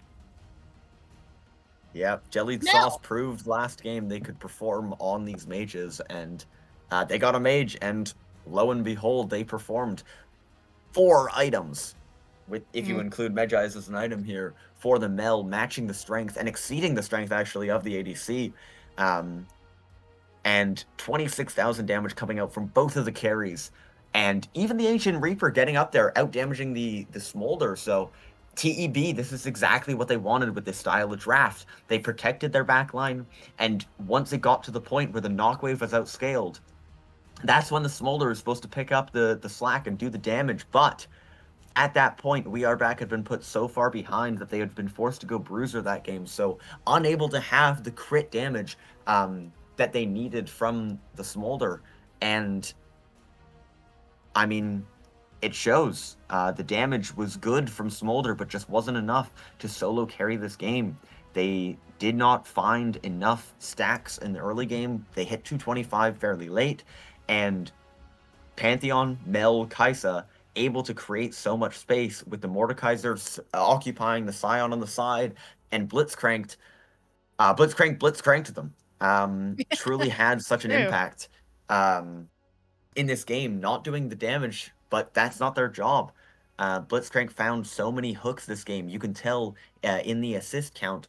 Shong on the Melio unfortunately did struggle, 0, 4, and 5, but they performed so well on the Nico beforehand.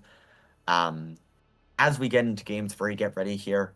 I would love to see this support matchup get run back for the 3rd time. Both supports have now had a chance to shine on a champion, so let's see what will happen in Game 3. Bex, what are your predictions going into Game 3 here? What do you think LLQ can do? I mean, for me, I just really want to see LLQ come back with more damage, you know? I think that the Scion and Mordekaiser top lane essentially neutralized for what seemed like most of that game. But for me, the mid lane combo of the Nocturne Orianna just really didn't quite do it, and I think they were not able to execute, especially into the face of Jelly Sauce on the Smell. Just unstoppable. The amount of damage was just absolutely incredible. So I want to see more out of that particular matchup. And then also, you know, obviously, I am glad that it's Fearless because I never want to see Blitzcrank again. Napped, fantastic job on that Blitzcrank. You are exactly why I hate this champion, so huge kudos to you. And on that note, we are going to take a quick break while we wait for draft for Game 3. It's match point TEB versus LLQ. Don't go anywhere. We'll be back soon.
Welcome back, everyone. We are here for Game 3 of LLQ versus TEB, and we are rejoined. We are no longer just haunted by the presence of, we are joined by the mouse, the rat, the legend, the man, Radicus. I have been summoned. Yes, We they left have- enough cheese on my desk and I was forced to be here. It's true, it's the bonus. It's the bonus, geez. But that being said, you've missed quite a series, Radicus. Game 1, I think it's safe to say, was decidedly in LLQ's favor. But Game 2 was decidedly in TEB's favor, which means that we have no idea what's going to happen in Game 3. It's almost like you missed nothing at all. The rat Oh, he's was getting his future sight. League of Losers Q is going to win Game 3 because Tech Esports is going to come into the game too hyped off their victory, and they are going to go a little too ham. That's my prediction. Kind of an Icarus situation, you might say. Well, I think one of the key things, like especially if you don't play a lot of competitive, like officials league, is there's a lot of pitfalls that come with momentum. One of the biggest things is you can start feeling yourself a little too much. You can overcook in the draft.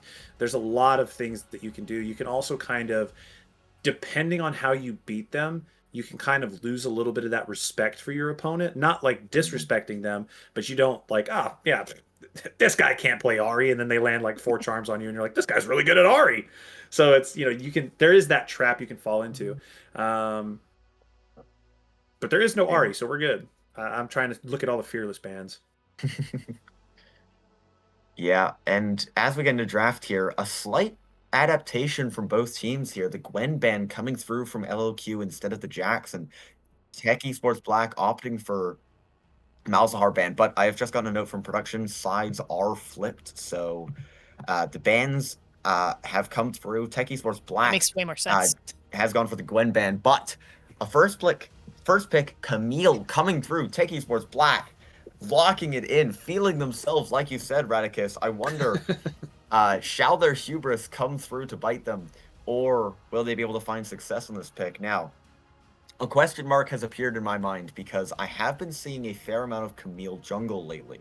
She was buffed 2 or 3 patches ago. Her Q does an absurd amount of damage to jungle camps. So I'm wondering if this could be the lock-in here, as Renekton picked, obviously, iconic, strong answer for the Camille. So I am a little worried.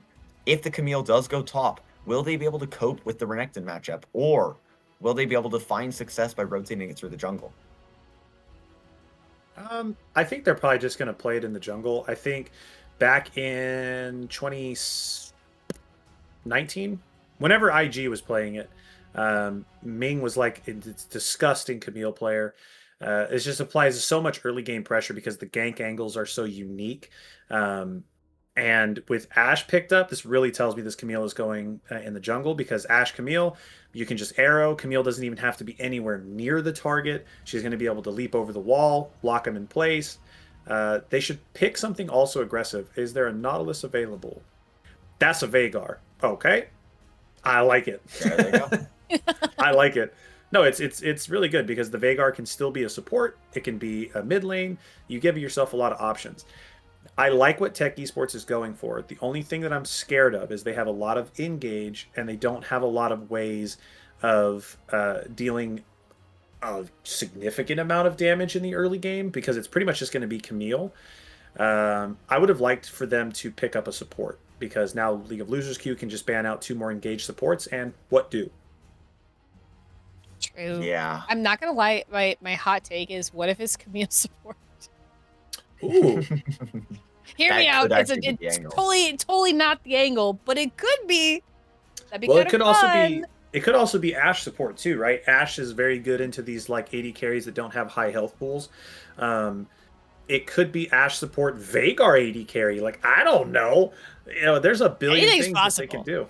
do. Yeah, I think that obviously League of Losers queue would like have an idea of who's going to be piloting these champions.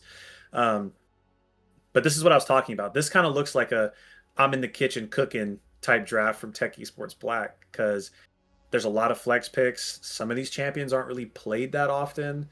So I don't know. I really like the Vex pickup. I want to come back to this later in the draft because what I think is going to happen is League of Losers queue is going to pick 2 more dive champions like Vi or something like that, and they're just going to go onto the Veigar and kill him because if Veigar's dead, they lose so much of their damage in these team fights. For sure. Yeah, I Yeah, hope that we interested to see it. a bit of a better, because like the knock wave that we had last round, at last game, did not quite do, I think, that what they were hoping for. Poppy here picked up for League of Losers queue. Sorry, Majesty, continue with your thought.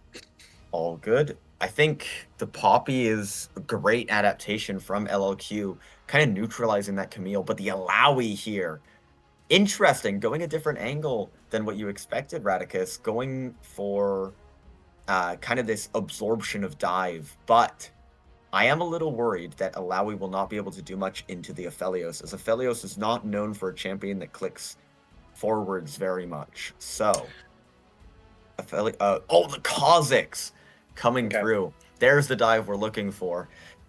Alawi is an interesting adaptation, but to be honest, I kind of hate the Kazakhs here. I'm not gonna Is lie. it Camille support? Was I right? I'm think you were confused right. where what's going. Was It's I right? It's Camille support. You So- were bang on.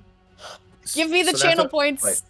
Well, that's what I was gonna say. Is like, I think if you're gonna, I mean, Poppy still looks really good here, but you should just pick another dive champ. Okay, yeah, look, like they have an easy setup for the Vex ults on a very immobile mage.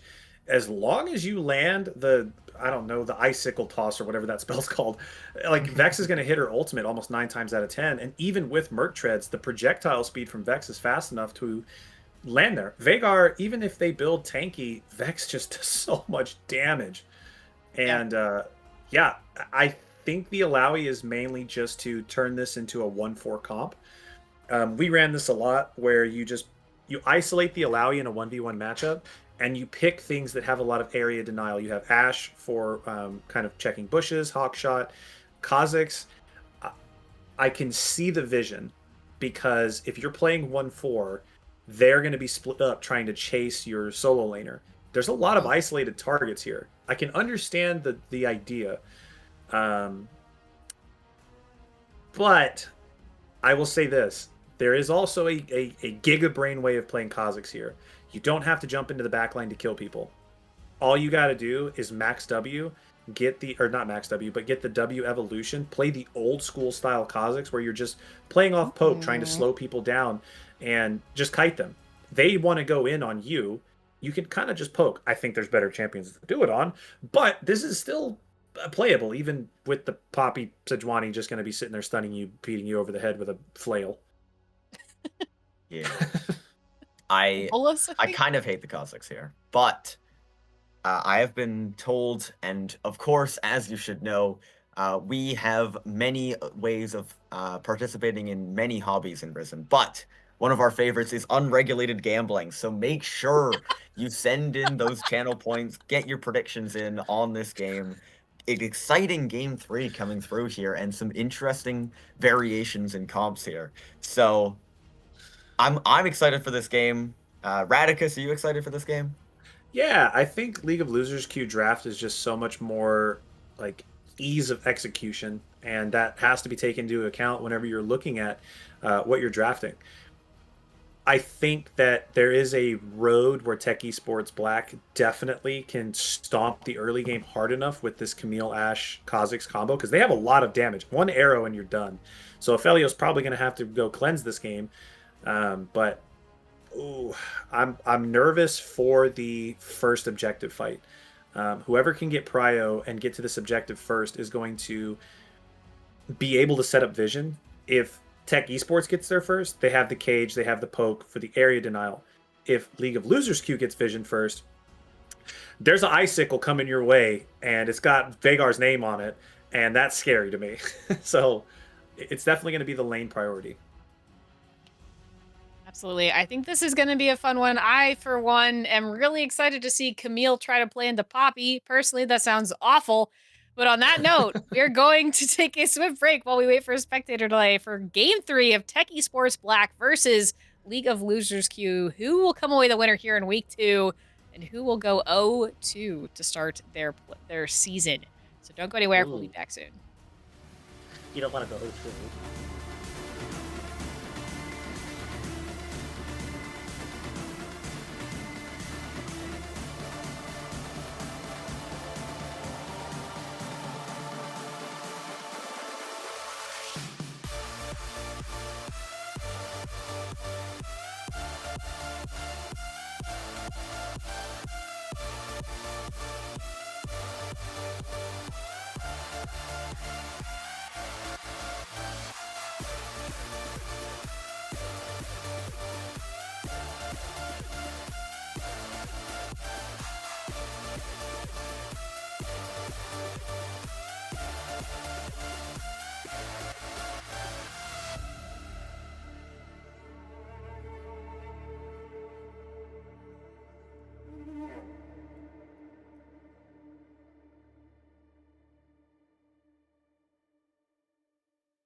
Do we fight to hold our heads up high and beat the drum to what we love? Risk the fall, oh, we have felt it all come crashing down from far above. Stars are rising, countless worlds colliding, only one will take it all. Can we bring to fall the giants? Can we make the final call? We are the ones to ignite the darkened skies, the champions of a world that we defy. A solar ray of the few who rise up high, and we all fight at the last strike.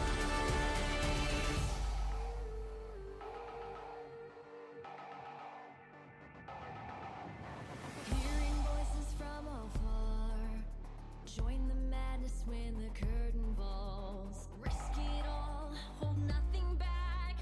Seize the day, we must attack. Stars are rising, countless worlds colliding. Only one will take it all. Can we bring to fall the giants? Can we make the final call? We are the ones to ignite the darkened skies, the champions of a world that we defy. A solar ray of the few who rise up high, and we all fight at the last strike.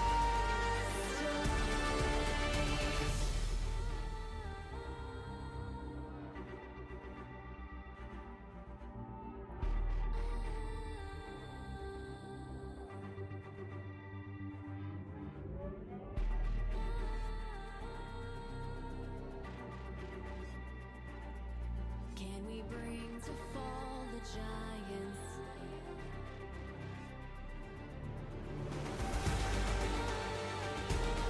Can we bring to fall the giants? Can we bring to fall the giants? Can we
Hello, everyone. Welcome back. We're here in Game 3, match point of TEB versus LLQ. Already starting strong. The Camille into the Poppy here on the bot side. They want some damage. Shock may be in trouble. Taking so much from this Ashe already. Has to flash out with the Ignite. And they're going to go down. First blood to the Camille already. We're not even a minute into the game. I don't know if any of you have seen Doran's most, or not Doran, pardon me, Karia's most recent expedition on the Camille. This is giving me war flashbacks to that series. He kind of took over the game, and it started with an early first blood like this. So I'm a little worried. Well, I'll tell I you have an something right important now. note. Caria is doo-doo compared to Nap, all right? Nap is the best field support I've seen in 20 days. I have to make we have a skin game, win game, okay? All of TEB are color coordinated. So I gotta give them points for that. Camille, Napped, trying to get on top of We Are Back, but the color coordination for TEB, I think, shows that they may all be on the same page. They're ready for this fight. Ooh, Aphelios. I think Sean should learn what a skin is, because I don't think I've seen them lock in a single skin yet this series, and it's making me sad. Because Poppy has... Oh, they grounded? Onto Napped. You have to be careful, because Poppy does kind of shut down some of Camille's engage attempts. Oh, the damage already, though, out of Houston. Holy cow. Yeah, he's giving him a good boosting right there with all that damage that he's throwing out in the mid lane. Top side, I want to say this is super Alawi. I'm gonna let somebody else do that production. I'll talk about that. But yeah, I think topside this is super Alawi favored. I want to see Sejuani come up here. Sejuani Renekton is such a classic like topside combo that you can do. So is that a flash? Oh, the flash! It was double flash on the top side. And Reaver having to get away. Sorry. They don't want me to elaborate on my point, then fine. Basically, it's easy to gank as Sejuani on Renekton because you automatically proc the passive. There. All right, Majesty, please. All right. Kha'Zix has selected the Keystone rune known as Hail of Blades. And our production, Mayo, shout out Mayo, but he is a dirty, disgusting Kha'Zix one-trick. And as a dirty, disgusting Kha'Zix one-trick, he has let me know that Kha'Zix should never run Hail of Blades in their life. And honestly, I agree with him. Kha'Zix is a champion that should not ever run Hail of Blades. That's reserved for champions like Poppy or, you know, Master Yi or something. But well, Kha'Zix, are we serious? I will tell you something that you and Mayo don't understand, and that is that Poke Panda is a mad scientist. And as we see a lot of trading, Oh, the damage! Yeah. Oh. Oh, the root comes in. Manages to land on the Ashe. Napped is here. Oh, look at that Hail of Blades! Look at it! The ignite and the flash. Napped trying to get out is gonna go down to a tower shot and ignite. A fantastic turnaround from what looked like a very devastating gank there from Poke Panda. LLQ coming out on top there, getting a kill onto that Camille. Tune's here to provide some support. Look at that Hail of Blades. Look at it. I said it right as he went for the gank, and I just jinxed him because Nap died. I'm sorry, Nap. You were a good. Please blame, submit a ticket to blame Radicus specifically. I am neither legally obligated. Raddington Law has my back on this. All right. Have you or a loved one been harmed by a caster curse? We here at Radicus Law take that very seriously, just like Ancient Reaper here. Really bullying this Renekton here early in this game. Jellied Sauce, I'm very excited to see on this Vigar. Yeah, the Ancient Reaper here. Alawi is one of the champions of all time, and certainly I do love to see an Alawi. If I hate life and fun itself. So I think that this champion is diabolical.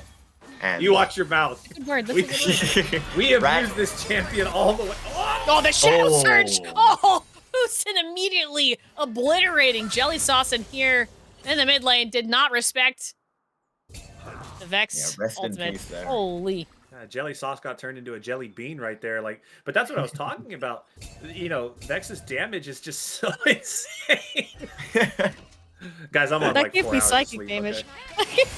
I'm putting up 4 I hours. took damage from that. I can't handle casting this many games in a row. My brain is starting to deteriorate. Just wait till you get to best of 5s. You'll be fine.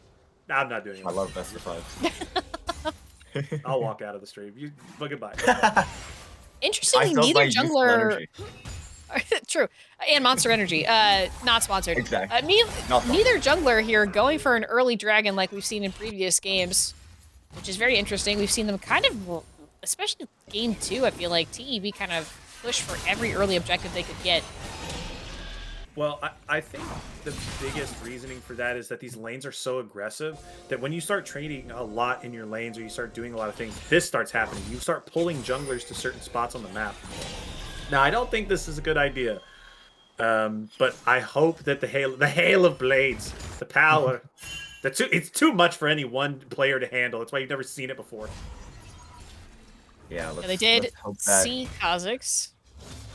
let's hope that Cook stays in the freezer. You know, let's just pack that one up for now. You're jealous of how much power he's wielding. You fool. You know not the power of the hail of blades Kha'Zix. It's magnificent.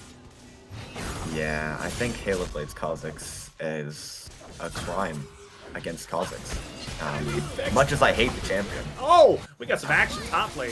Wow. Nice stun.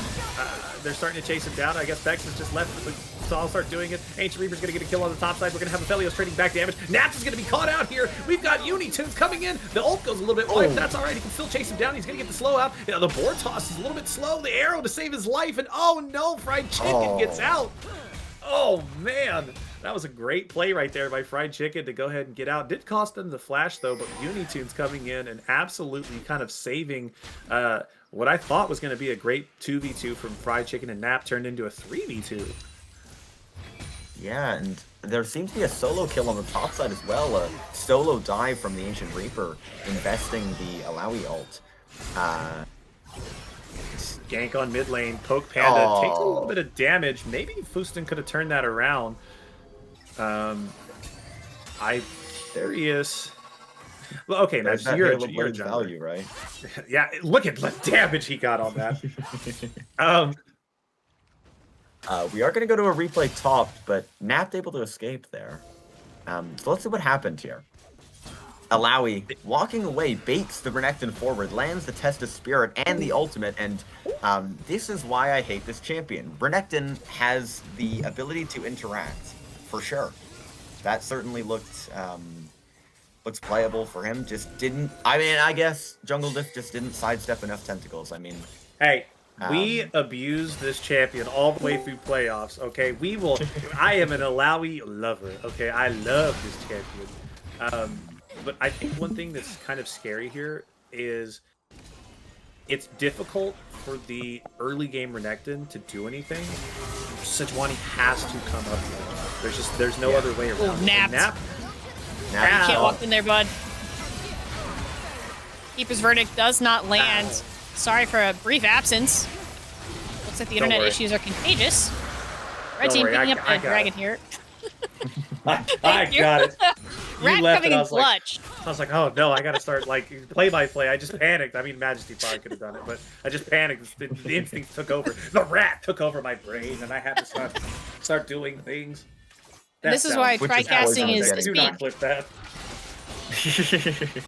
Tri-casting is getting peak. to him. You heard that here first. When you play too much rat, you become the rat. I mean, I think that's just the rules. It may just Yeah, be at this point. Yeah, sorry, I'm trying to get caught up in the game. Trying to figure out what did I miss.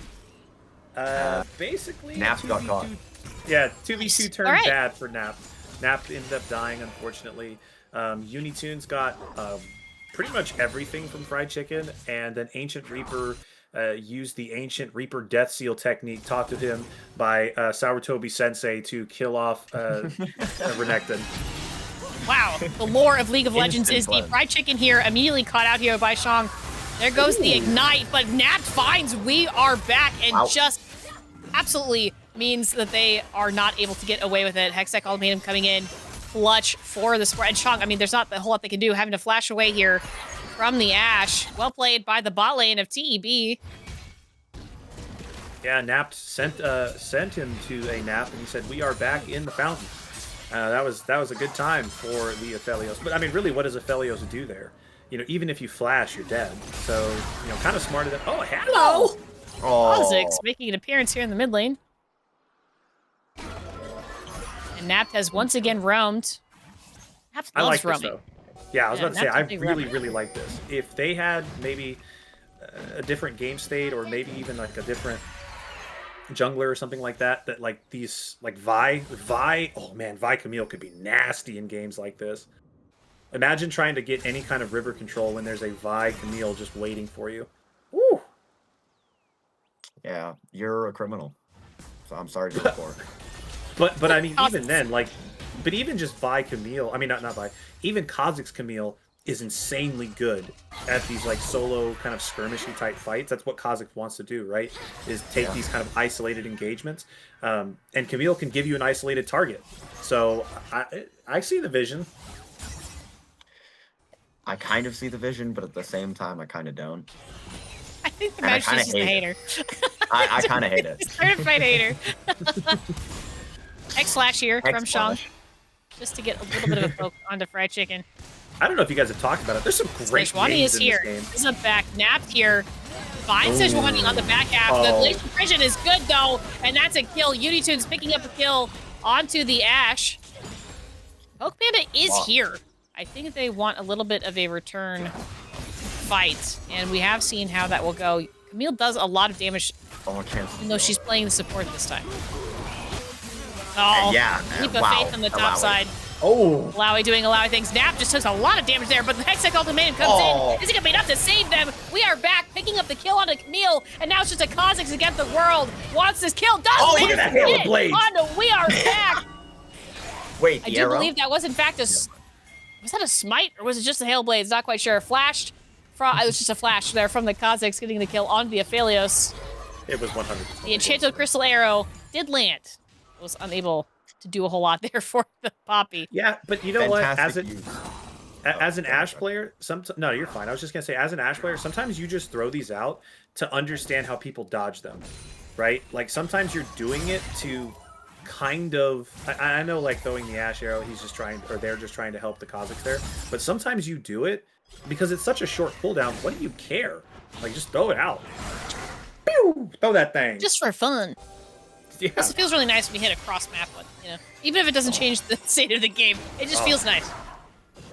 I've hit some cross map arrows with my time, and most of the time it just baits my teammates going back into a bad play, and they die anyway. So sometimes it feels good for about 2 seconds, and then you're like, oh my god.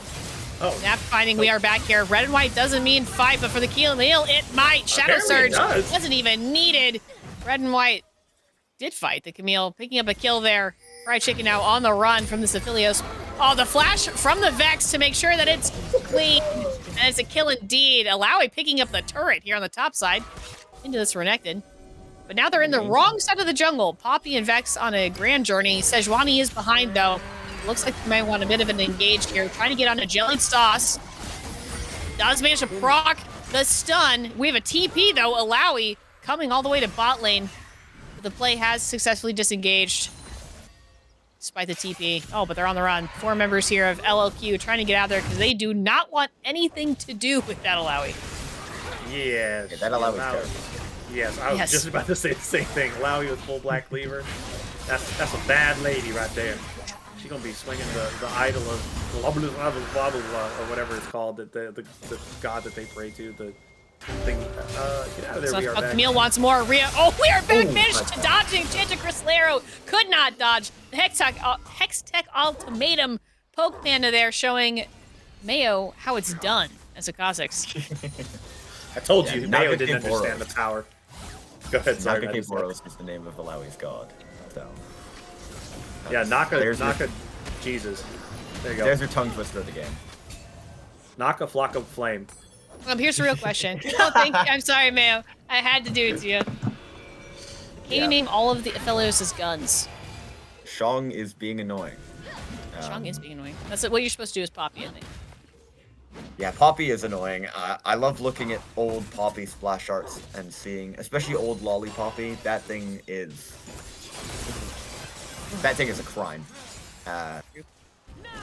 If you can remember that old splash art, that thing shouldn't ever have been existing. I'm sorry to the artist. Hey, who back made that back thing. in the day, we had 10 pixels, and we made it work. Nice stun here in the mid lane by Jellied Sauce. But the Well, shield Vex, from Vex is really surprising. You played with the resident Poppy psychopath, right, for a whole season. How was that? How was that in your experience? Are you talking about Draconical, perhaps? Yeah. No, here, finding the Poppy. I don't think that's what they really wanted. Shadow Surge coming in from the Vex. Maybe pick up a kill on this Camille. Okay, But that was what I was saying, right? Is any of these stuns and Vex has a very easy time. Almost called it Vex.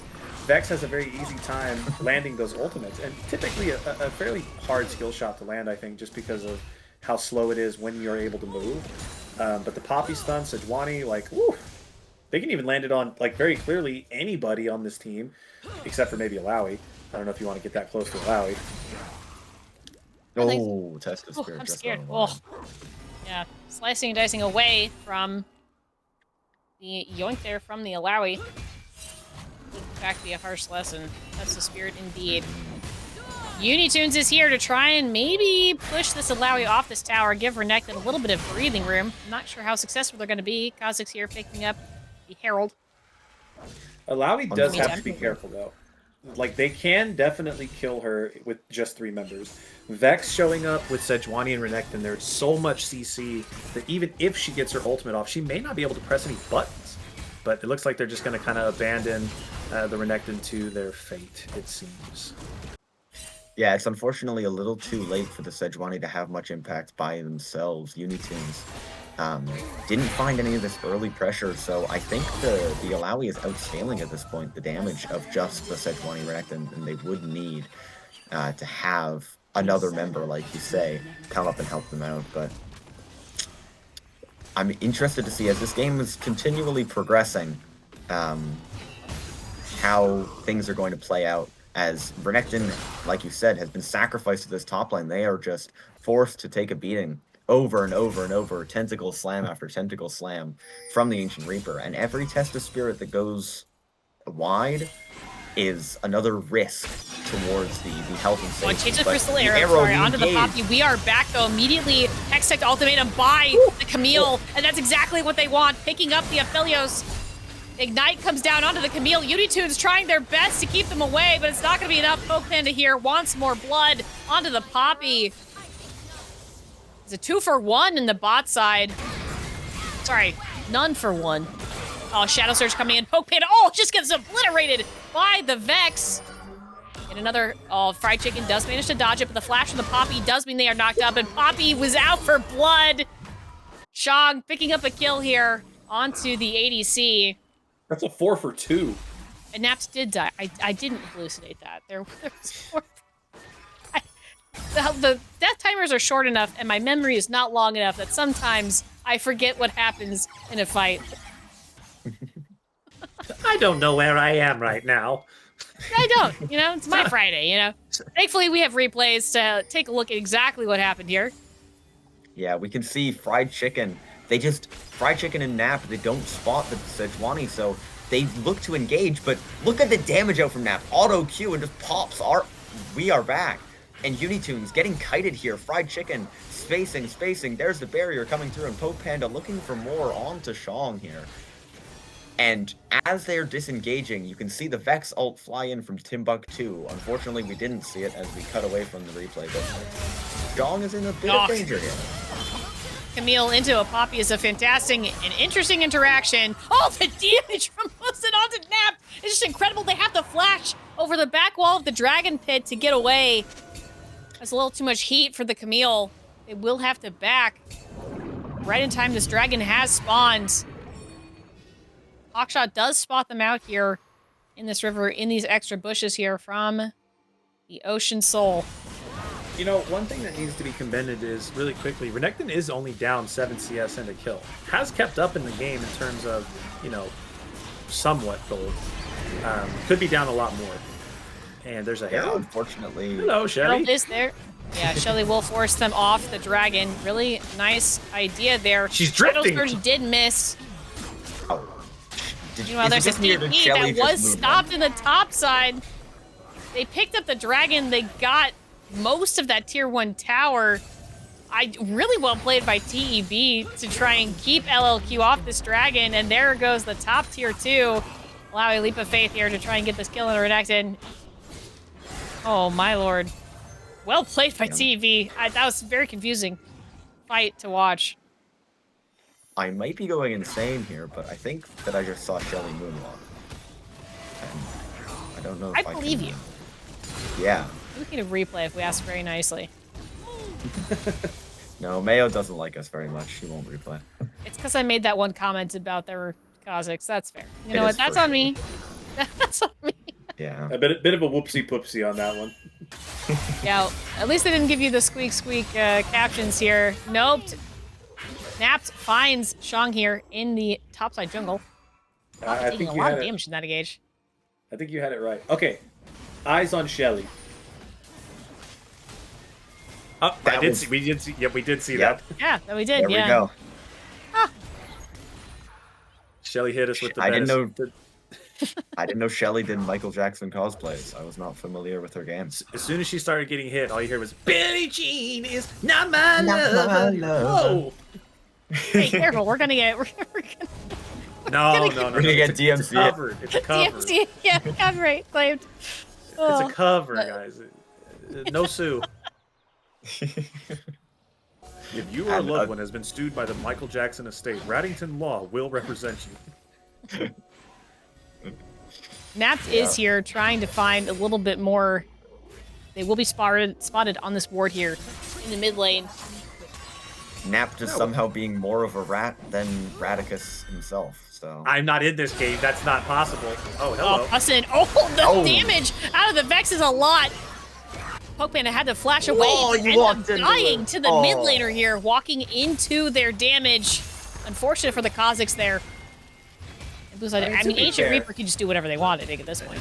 To be fair, it did kind of look like Poke Panda was out of the projectile. Oh, the hello. Glacial Burst That was comes great. in. They want this Alawi. There's all 5 members of LOQ are here. And the Leap of Faith, I don't even think it's going to be Good enough healing? to save them. And Chained Crystal Arrow came in. The healing, though, is insane, as you mentioned. But it wasn't quite enough to save the Alawi. And look, I think that's about 10 health there on Unitunes. I'm really hoping we can get an actual number on that, because that was truly a sliver of HP on the Sejuani. Oh, fantastic stun on Fried Chicken in the mid lane. I think it was less than 43 at some point. I do 43 think it was, because there's a bit of healing. No, 43. That's so close to the wire. I was looking for like 5. That'd be really cool. Needless to say, 5-8. really well What done. did Nice pushback what from did they LQ get? here. Yeah, I was gonna say nice trade here for LOQ, but like, what did they get for Ancient Reaper dying there? They didn't get the It's about mid sending a tower. message.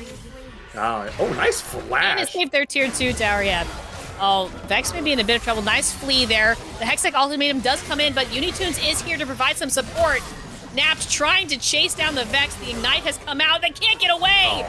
Nice pickup there by the Vex. Unitunes here is trapped, Has though, the in the main reset. cage. Jelly Sauce has Primordial Burst, and that's enough to get the Sejuani. There's a TP coming in from the Renekton, but immediately slicing and dicing away. Wants no part of this, but it's not going to be enough. They're too slow. The baby cage is enough to hold the Crocodile. Dominus comes out to try and save themselves. Poppy's here.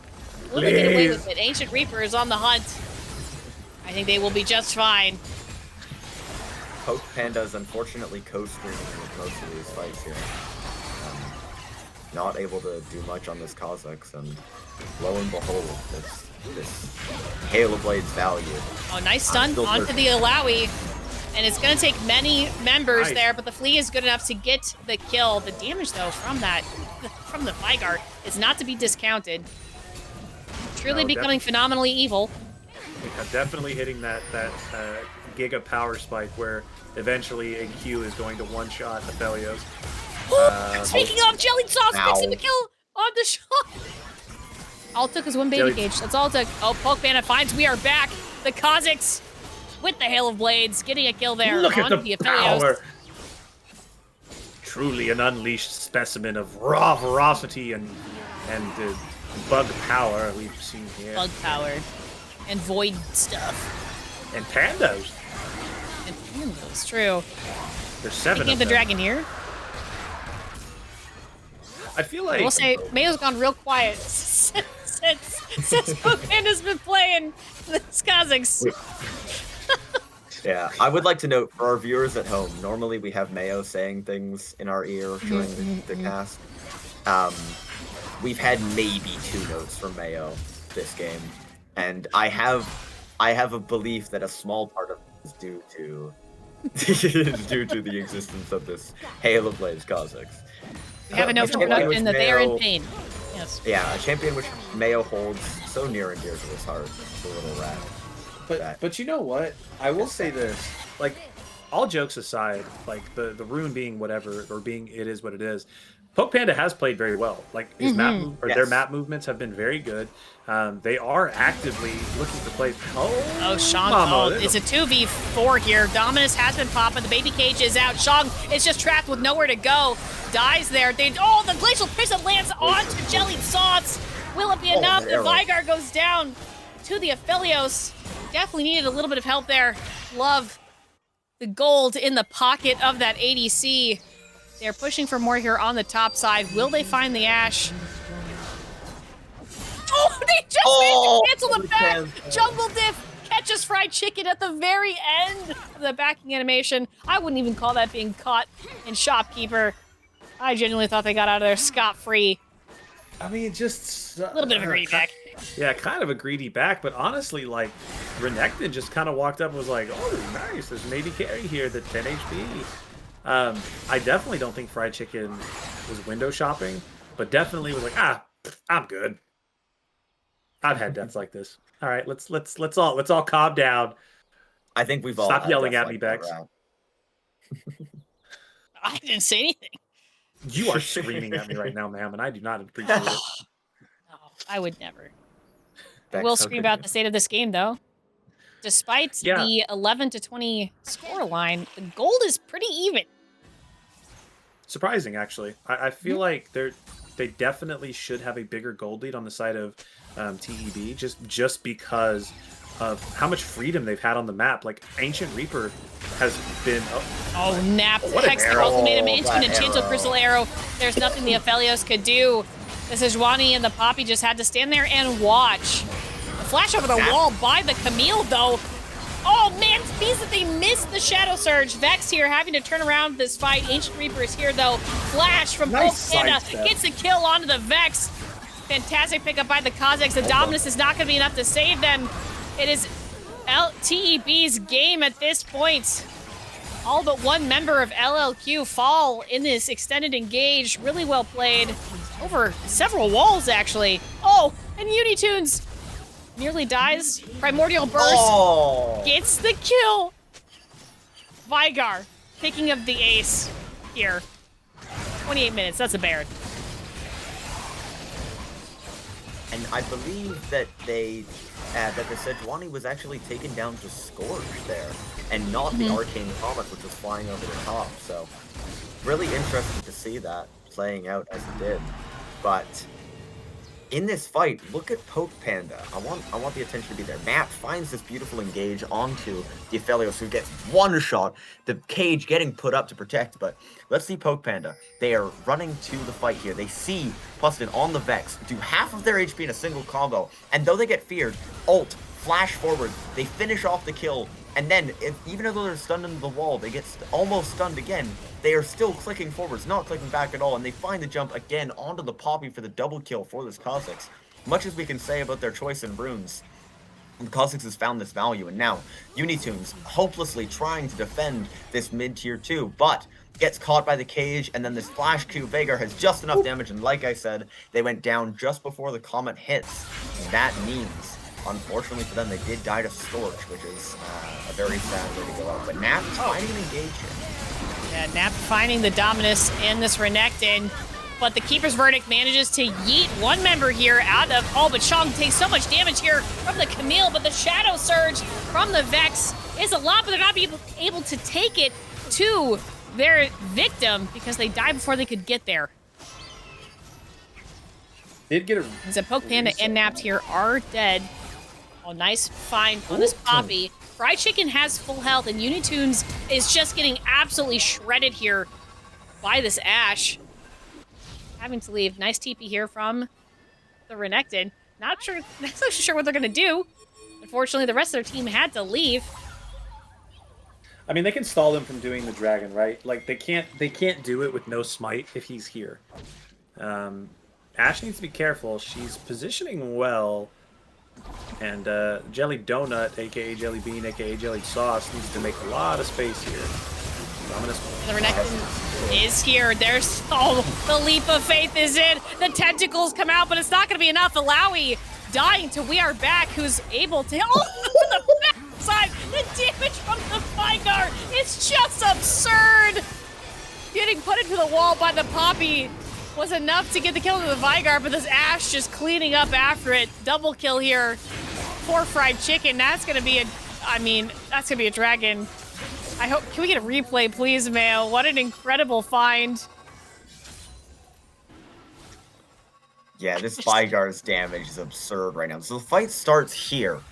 This cage comes down, the Dominus is forced out from the Renekton, and the Test of Spirit comes down, but now, caught in the middle of 4, Ancient Reaper, though the healing is absurd, they are trading top laners, and now, Vigar, Cage, comes through, and We Are Back, steps away, tries to find the space, but the damage is absurd, and Fustin as well gets chunked out.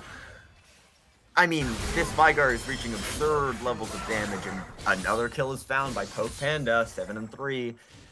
Somehow, some way, this Kha'Zix keeps getting proven right. I told you, the power! The power! I will say this, though. That's kind of one of the scariest things about TEB's lineup is they have so much area denial around these objectives. And I said it's whatever team gets those objectives first is going to have the advantage. Well, TEB had the inside track on the Dragon and was able to funnel LLQ into that choke point. And once they were there, yeah, Jelly Sauce was able to do pretty much whatever they wanted because there was no threat of being flanked or dove. I think that if LLQ really wants to come back into this game, they need to find creative angles to attack TEB's setup, because right now walking straight into them is a death sentence. Oh, speaking of, Naps fanning a fantastic line here on the Unitunes, and the baby cage of the Primordial Burst is going to be enough to kill, and changes Crystal Arrow onto the Renekton, and they just get shredded by Fried Chicken. Oh, it's just looking so dire for LLQ here. Yeah, Fried Chicken, he upgraded to, or the Ashe upgraded to Fried Gator right there. She wanted more and got more. You know, it's a terrible time to be a Renekton, unfortunately. And I think it comes down to, this was a good draft from LLQ, as we can see the end of the game. Oh, the Keeper's Verdict knocking 3 out, though! Fried Chicken dying to We Are Back! While the game looks so doomed here for LLQ, an incredible find here. And the We Are Back is just it's just the Kha'Zix. It's just the Kha'Zix. Vex shut down here onto the Vigar. Really well played. Nice, another Shadow Surge onto Poke Panda. They want more, but I don't know if they're going to be able to find it. The Flash going golden. Glacial Prison here to try and save the Vex. Is it going to be enough? It's not. Camille picking up a kill, and now it's just Poppy against the world. And unfortunately, not even a Flash is going to do it. Renekton popping Dominus, but Poke Panda here wants to end the game. They want to close out on a win here in week 2, and even Poppy is not going to stand in their way. And that is game 3 to TEB. I may have spoken too soon. I'm sorry. Yeah, exciting stuff in the ending of this game here. Very, very back and forth. And honestly, Poke Panda, I may have judged you too harshly. I do still think you're a criminal for playing Kha'Zix, but I guess I can accept that Hail of Blades might work in some instances. I'm a believer. I never had a problem with it, to be clear. It's only Mayo. It's only Mayo. Well, it wasn't only Mayo. I also had a problem with it. If you or a loved one have been judged too harshly by Majesty and Mayo on your item builds, you can call Raddington Law. Yes, Raddington always has you covered. And, I think that this game was truly. I mean, Jellied Sauce has showcased a lot of their skills so far in all of these games. Has put in a performance, a noteworthy performance in both, and uh, they continue to prove over and over again their capability to carry these games is there. So, kudos to Jellied Sauce here. Napped on the Camille as well. Now, Napped, they did in fact put up a lot of numbers. Now, whether those numbers were good or counterintuitive, shall we say, this game, was one thing, but no one can deny that the engages were there. Camille was creating the space, creating the chances that they needed. And yeah, Camille, they found the value with this pick early in the draft, it's locked in. But I think that the Renekton was thrown for a loop, getting locked in. They expected the Camille top, and they were hit with the war criminal that is Alawi. So very unfortunate for Jungle Diff there to get put into that matchup. So those are my thoughts at the end of the game. And what are your guys' thoughts? I'll let the rat go first. I mean, I think it came down to execution. I don't think either draft was bad. I think that they just didn't execute on one side and they executed what they were trying to do on the other. Napt had a lot of deaths, sure, but was the main source of engage for their team. Is probably going to have a lot of deaths when you're playing the main source of your engage on your support. So I don't think the KDA matters. I think Napt did their job. I think primarily, if we're looking at LLQ, a room to improve, identify quickly what the strength of your draft is and play to that strength. The Sejuani Renekton combo top could be abused more and a lot earlier. Lesson to learn. Easy. This isn't playoffs. You can definitely play this comp again going forward and just clean that up. You're going to be fine. Because they didn't play bad. They just didn't execute the strategy correctly. And I don't think that's a mechanical issue. Macro issues and comp issues are always much easier to fix. So they're going to be fine. And final thought, I'm not going to say it because last time I stole Bex's, so I'll just leave it to Bex. You can always say a final thought. I always have too many thoughts, arguably. Honestly, really good showing here in week 2. I'm glad to see both teams really coming back fighting, especially with week 1 not going their way. And so I think I'm just excited to see more of both of them because clearly they have a lot of potential. And like you said, Redicus, some things that they can work out to improve upon their game. But that being said, we are going to take a very short break while we are going to come back shortly with an interview with Napt here. So don't go anywhere.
Hello, everyone. Welcome back. We are joined by Napt, the support from the winning team here today of Tech Esports Black.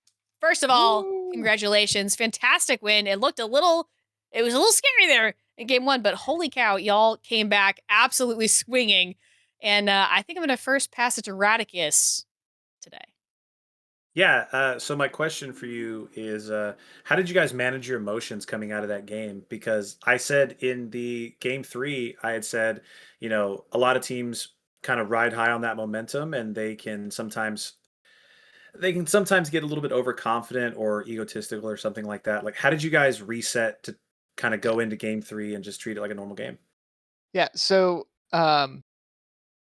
with mental resettings, it's 90% of online games is just mental. And I can tell you straight up, after that game, we had our coach come in for some like quick chats, and I was getting a little bit tilted because he was talking about what just happened and everything. I'm like, nope, we got to focus on the new thing. I literally said, Coach, get out of here. And I told all the entire team, like, we are listening to a song called Green Frog and Big Blue Jammies. I recommend you look it up. You cannot be tilted listening to the song. It's a mental reset pill. Oh no! I'm taking notes. I'm taking Fantastic. notes. Yep, I'm telling you, Green Frog and Big Blue Jammies. You cannot get mad. Green frog and blue. Secret tech here for everyone. Yes. Yeah. Really sharing the secrets here. Well, that's what I had. Majesty, what you got? Well, you may have sniped my question, but I'm I not did going come first up- anymore. I quit. I did come up with another one. I wanted to talk about the Camille pick. So when you picked Camille first pick on blue side, was that always going support, or was the consideration in Yes. a different way? 100% always support going every time. Game Oh. 2, we just said, we will also to reset the vibes. We just said, you know what, we're gonna pick what we want to play. Typically we try to pick on team compositions, but I noticed that vibes were just down, and I'm like, okay, everyone's just gonna play a champ that they know how to play, that they want to play. We're not gonna do anything funny. So if you look at that game, every person there picked a champion that they wanted to play. We didn't try to do any sort of draft stuff. And then in game 3, we had the similar thing. We were kind of like joking around in between matches, keeping lighthearted. And then we were talking about some weird picks. I'm like, yeah, we can play Camille's support. And then we just started piecing together this theoretical comp with Ash, and then baiting them in, thinking that because our top lane's pool is not a very large champ pool. So we were like, maybe they think this goes Camille top and we get a good matchup.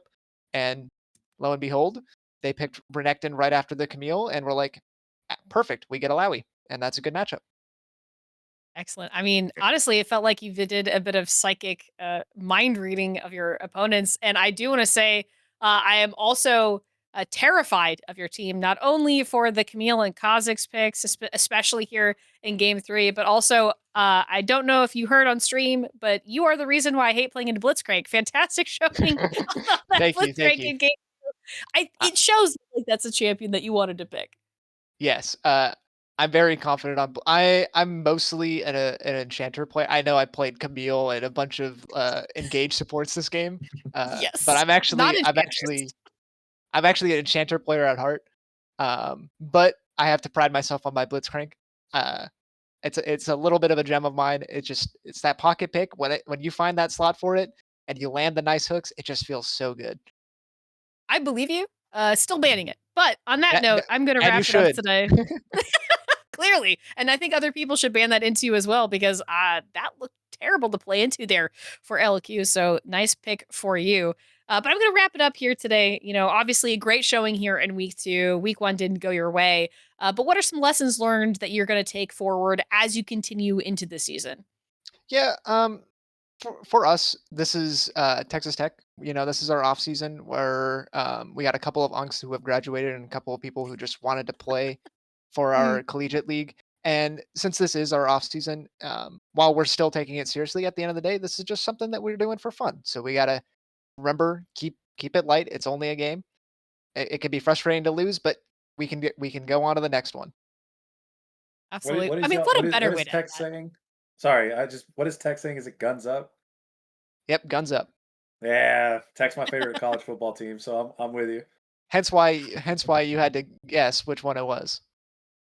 Well, no, I couldn't remember because I graduated from UTSA, so ours was Birds Up. Ah, So I was like, okay. I can't remember. I was like, I hope that's not it.